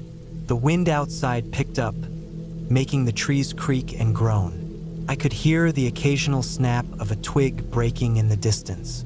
At first, I brushed it off as nothing more than the sounds of the forest, but the longer I sat there, the more unsettling those noises became. I found myself constantly turning my head toward the windows, half expecting to see someone standing outside, though I knew it was impossible. Still, I couldn't shake the feeling that something was wrong. As the night deepened, I started to hear more sounds from outside, muffled footsteps, something brushing against the cabin's walls. It was so faint that I wondered if I was just imagining it. Maybe it was an animal, I told myself, a deer or a raccoon, something harmless. But every time I heard it, my heart would race, my body tensing as if I were waiting for something to happen. I tried to ignore it, focusing instead on the crackling of the fire and the pages of my book. But it was hard to concentrate when every few minutes there was another noise, a rustling, a thud, a scratch. Around midnight, I decided to call it a night. I turned off the lights, leaving only the fire to illuminate the room, and crawled into bed. The bed was surprisingly comfortable, with a thick quilt that smelled faintly of mothballs. I closed my eyes, but sleep didn't come easily. The sounds from outside had not stopped, and now they seemed closer. I was certain I heard someone walking around the cabin. It wasn't the wind anymore. It was distinct, deliberate steps, slow and methodical, as if whoever it was knew exactly what they were doing. I lay still, holding my breath, waiting for the sound to stop, but it didn't. Instead, it continued, circling the cabin, growing louder as if someone was getting closer to the window. I could hear their boots crunching against the dry leaves and twigs. My heart hammered in my chest. My first instinct was to grab my phone and call for help, but I remembered that there was no signal out here. I was completely alone. The footsteps stopped just outside my window. I didn't dare move, didn't dare make a sound. I felt the cold sweat creeping down the back of my neck, my muscles rigid with fear. I wanted to pull the covers over my head and pretend none of this was happening, but I couldn't. I had to know. Slowly, I crept out of bed and tiptoed toward the window. My breath was shallow, my ears straining for any sound, anything that might give me a clue about what was happening outside. I peered through the dirty glass, my eyes straining to see in the dark. The only thing I could make out was the silhouette of the trees, swaying gently in the wind. There was nothing, no one. The footsteps had stopped.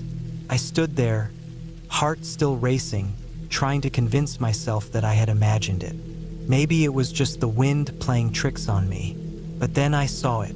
A figure, barely noticeable, just a shadow against the backdrop of the forest. It was standing still, facing the cabin. I froze, unable to move or even blink. The figure didn't move for what felt like an eternity. Then, slowly, it turned and disappeared into the trees. I didn't know what to do. My first thought was to run, to grab my things and leave right then and there. But where would I go? The nearest town was over an hour away. The only option was to stay, to lock every door and window and wait for the morning. I checked the front door, locked it, then the back door, double-checking the latch. Every window, every corner of the cabin was secured. But I knew it didn't matter. I couldn't shake the feeling that I wasn't alone. I spent the rest of the night lying awake, listening for any sign of movement. Every creak of the cabin seemed amplified, every gust of wind sending me into a panic. I couldn't tell if I was hearing things or if someone was still out there. But by morning, I was exhausted. The sun had risen, but I felt no relief. I needed to leave. I needed to get out of that cabin, away from whatever or whoever had been watching me. Packing my things took longer than I would have liked, but the whole time, I kept my eyes on the windows, my ears straining for any noise. The cabin seemed eerily quiet, almost too quiet now. As I was loading the car, I noticed something. A small piece of paper was pinned to the door. I didn't recognize the handwriting. It simply read, "Leave now. You're not welcome here." I didn't need any more warning. I threw my bag into the car, slammed the door, and drove off, never looking back. As I left the woods behind, the weight on my chest slowly lifted. The further I drove, the more I began to convince myself that I had overreacted. Maybe it had all been my imagination, the sounds, the figure, the note. But deep down, I knew something was wrong. I had felt it the moment I stepped into that cabin. And whatever it was, I had narrowly escaped it.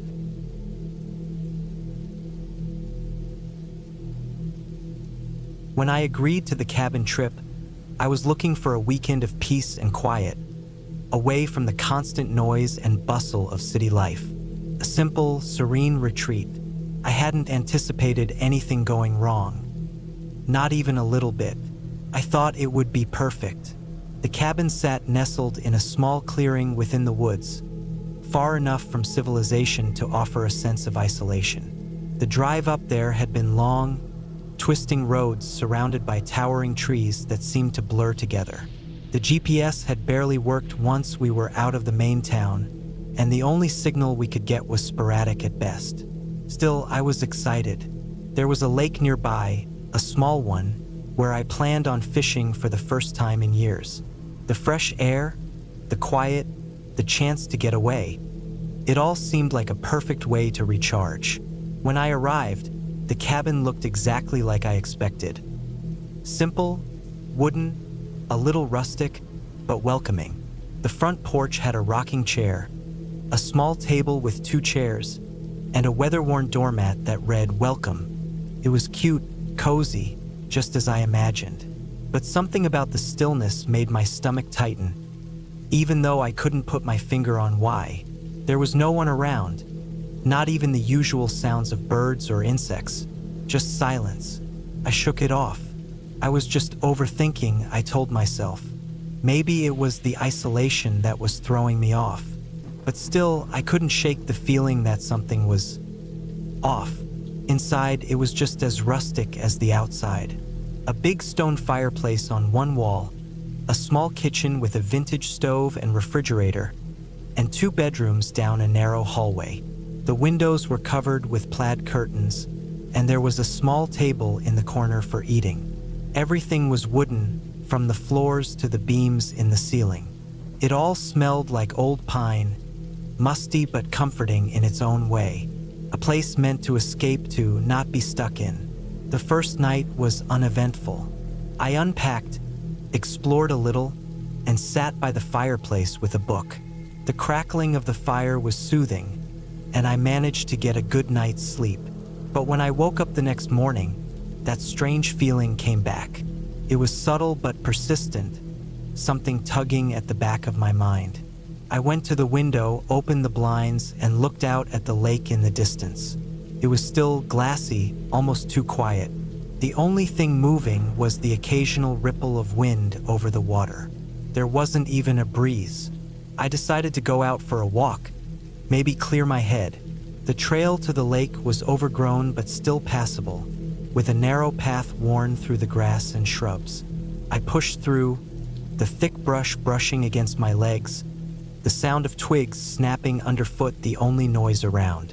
The trees were so dense that they blocked out most of the sunlight, and the air felt thick with moisture. The scent of wet leaves and earth filled my nose. I couldn't shake the feeling that I was being watched, though every time I turned around, no one was there. By the time I reached the lake, I had to admit to myself that I was more unsettled than I had been before. The lake was beautiful, yes, but there was something eerie about how still it was. No ducks or geese, no fish jumping, just that glassy surface, reflecting the cloudy sky above. I sat down on a rock at the shore and looked out over the water. There were no signs of human activity here. No boats, no campsites, not even footprints in the mud. It felt unnatural, like it was too perfect. It wasn't until I stood up to leave that I saw it. A figure, a man standing in the woods just across the lake. He wasn't moving. He was simply standing there, watching me. At first, I thought it was a trick of the light or my eyes playing games. But then I blinked, and he was still there. Tall, thin, wearing a dark jacket that blended into the shadows of the trees. His face was obscured by the foliage, but I could feel his gaze, cold and deliberate. I froze. My heart started to pound, but I couldn't look away. I thought about running, but I couldn't make my legs move. I didn't know what he wanted, but I was certain I wasn't going to find out. For a few moments, neither of us moved. The air felt thick, and time seemed to slow. Finally, I turned around and walked back up the trail, as quickly and quietly as I could. I didn't look back. Couldn't. I just focused on the path ahead and tried not to panic.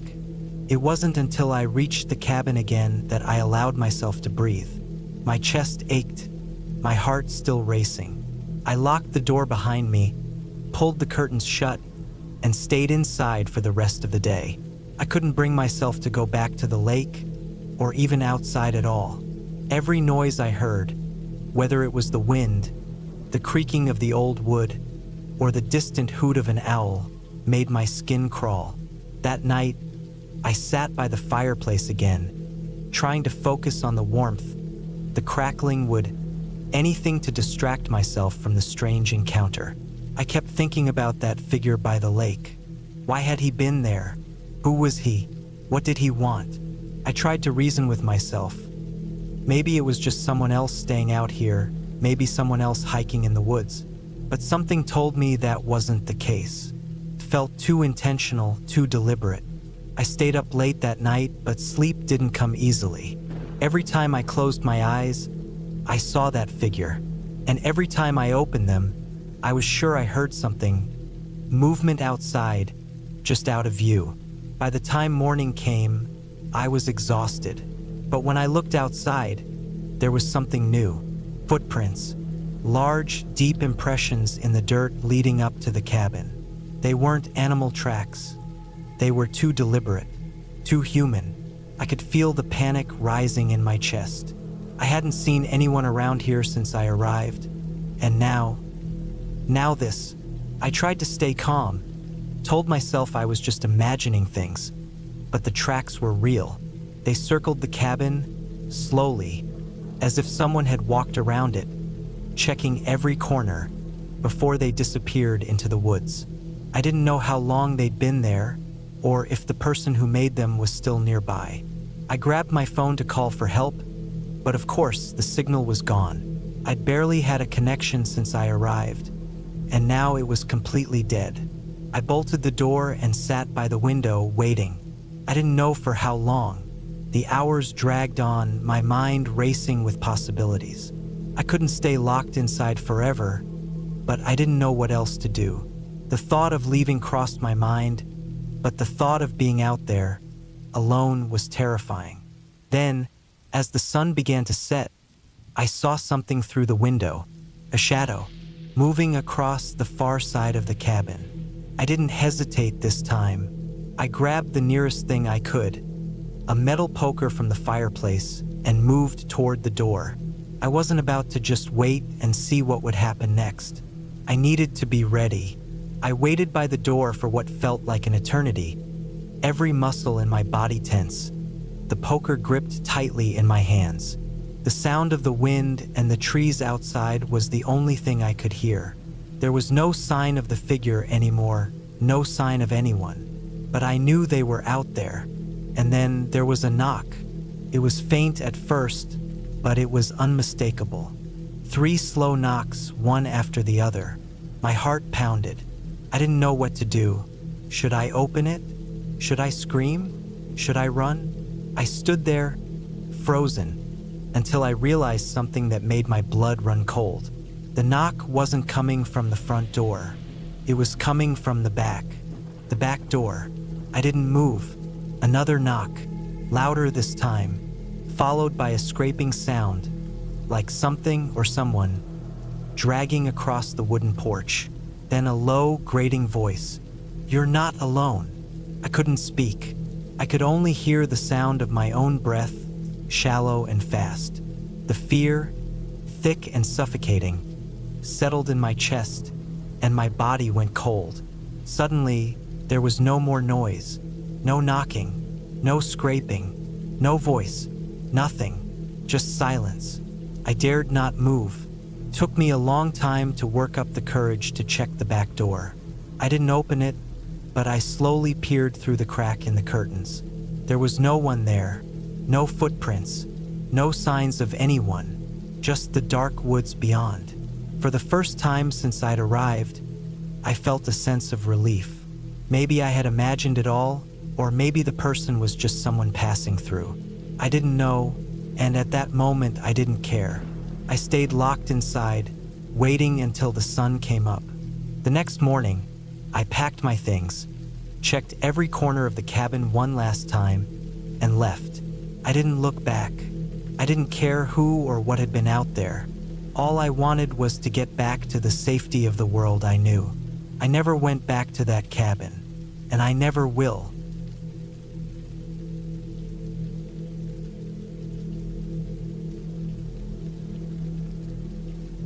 It was supposed to be a quiet getaway, a simple cabin tucked away in the woods, miles from civilization.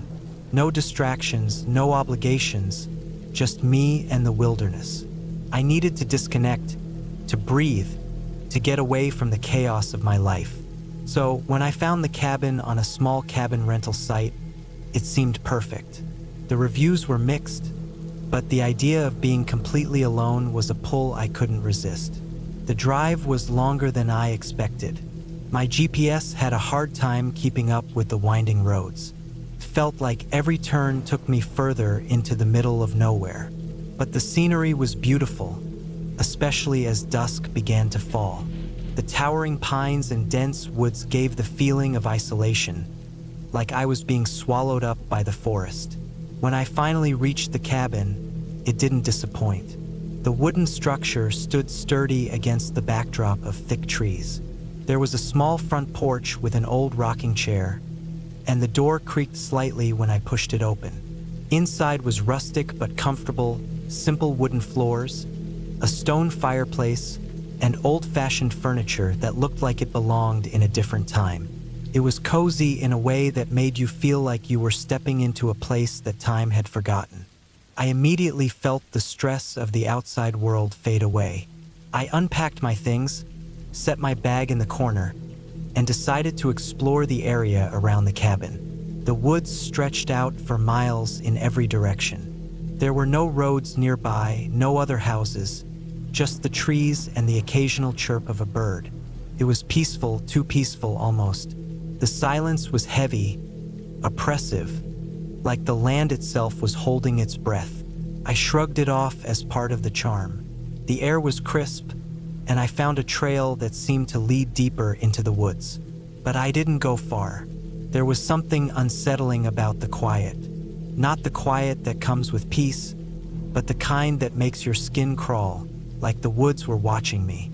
I quickly turned back to the cabin, feeling foolish for letting my imagination run wild. That night, I made a fire in the stone fireplace and sat in a worn armchair with a book. The crackling of the fire was the only sound in the cabin. the only thing to break the silence that seemed to stretch on forever. But then, around midnight, I heard something outside.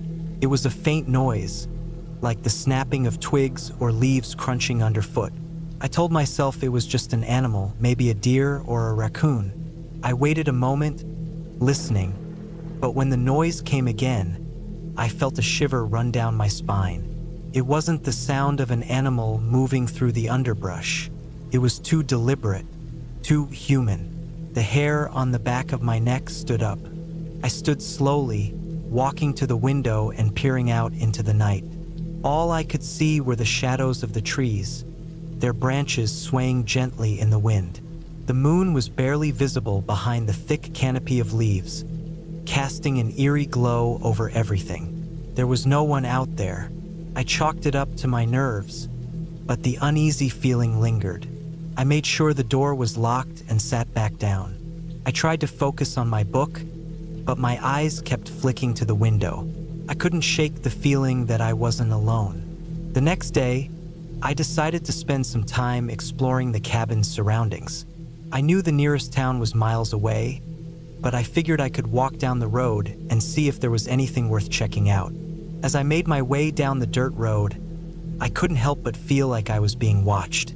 It was ridiculous. There was no one here except me, but the sensation wouldn't leave. The trees around me seemed to close in tighter as I walked, their thick trunks casting long shadows over the path. It was as if the forest had a life of its own, one that didn't want me here. I hurried my pace, reaching a small clearing where I saw something odd. A large pile of rocks stacked in a circle. It wasn't natural. Someone had placed them there deliberately. I walked up to the rocks, inspecting them. There was something off about it. The rocks looked too old, too weathered to have been placed recently, but they weren't covered in moss or dirt like the rest of the forest. They seemed clean, almost pristine. I took a few steps closer, and that's when I noticed something else. Something strange carved into one of the larger stones. It was a symbol, intricate and jagged. It didn't look like anything I recognized, but it made my stomach twist. I didn't want to stick around any longer. I turned and walked quickly back to the cabin, my heart pounding. My nerves were shot. There was something wrong with this place. I didn't know what it was, but I could feel it deep in my bones. That night, I decided to stay in. The forest had gotten under my skin. I locked all the windows and doors, drew the curtains, and stayed by the fire. As the night dragged on, the sense of unease only grew stronger. I kept hearing those same noises outside, twigs snapping, soft footsteps. I tried to ignore it, tried to convince myself it was just the wind, but my mind wouldn't let me rest. Then the noises stopped. At first, it was a relief, but then a different feeling took its place, a suffocating silence, the kind that makes you feel like something is about to happen, like you're waiting for the other shoe to drop. My instincts were screaming at me to leave, but I couldn't. Around 2 a.m., I heard a knock at the door. It was a soft, tentative knock, almost like someone wasn't sure if they should be there. My heart stopped. Who could it be? There was no one for miles. I crept toward the door, my breath shallow. I didn't know what I expected to see when I opened it, but I wasn't ready for the emptiness. No one was there. I opened the door and looked around, but there was nothing, just the woods, silent and still. A chill ran down my spine as I stood there, frozen in place. The air felt thick, like it was pressing in on me. I closed the door quickly, locking it again. I sat on the couch, trying to make sense of what had just happened. The knocking was real. I wasn't imagining it, but there was no one out there. The rest of the night passed in a blur. I don't know when I fell asleep, but when I woke up, it was light outside. The forest seemed less ominous in the daylight, but the sense of dread lingered. I couldn't stay in that cabin another night. Something wasn't right. It was time to leave. I packed up my things quickly, my hands trembling. When I stepped outside, The air was thick with fog, the trees looming like dark, watchful figures. The cabin behind me seemed to fade into the mist as I made my way down the path, toward the road, hoping to find my car. As I walked away, I looked back one last time. The cabin stood there, quiet and still, but there was something different about it now, something more menacing. I couldn't shake the feeling that I had just narrowly escaped something I didn't fully understand. When I reached my car, I drove away without looking back. The road seemed to stretch on forever, but the further I got from that cabin, the more the weight on my chest lifted. It wasn't just the forest that scared me. It was the feeling that there was something I hadn't seen, something waiting for me, and I wasn't going to stick around to find out what it was.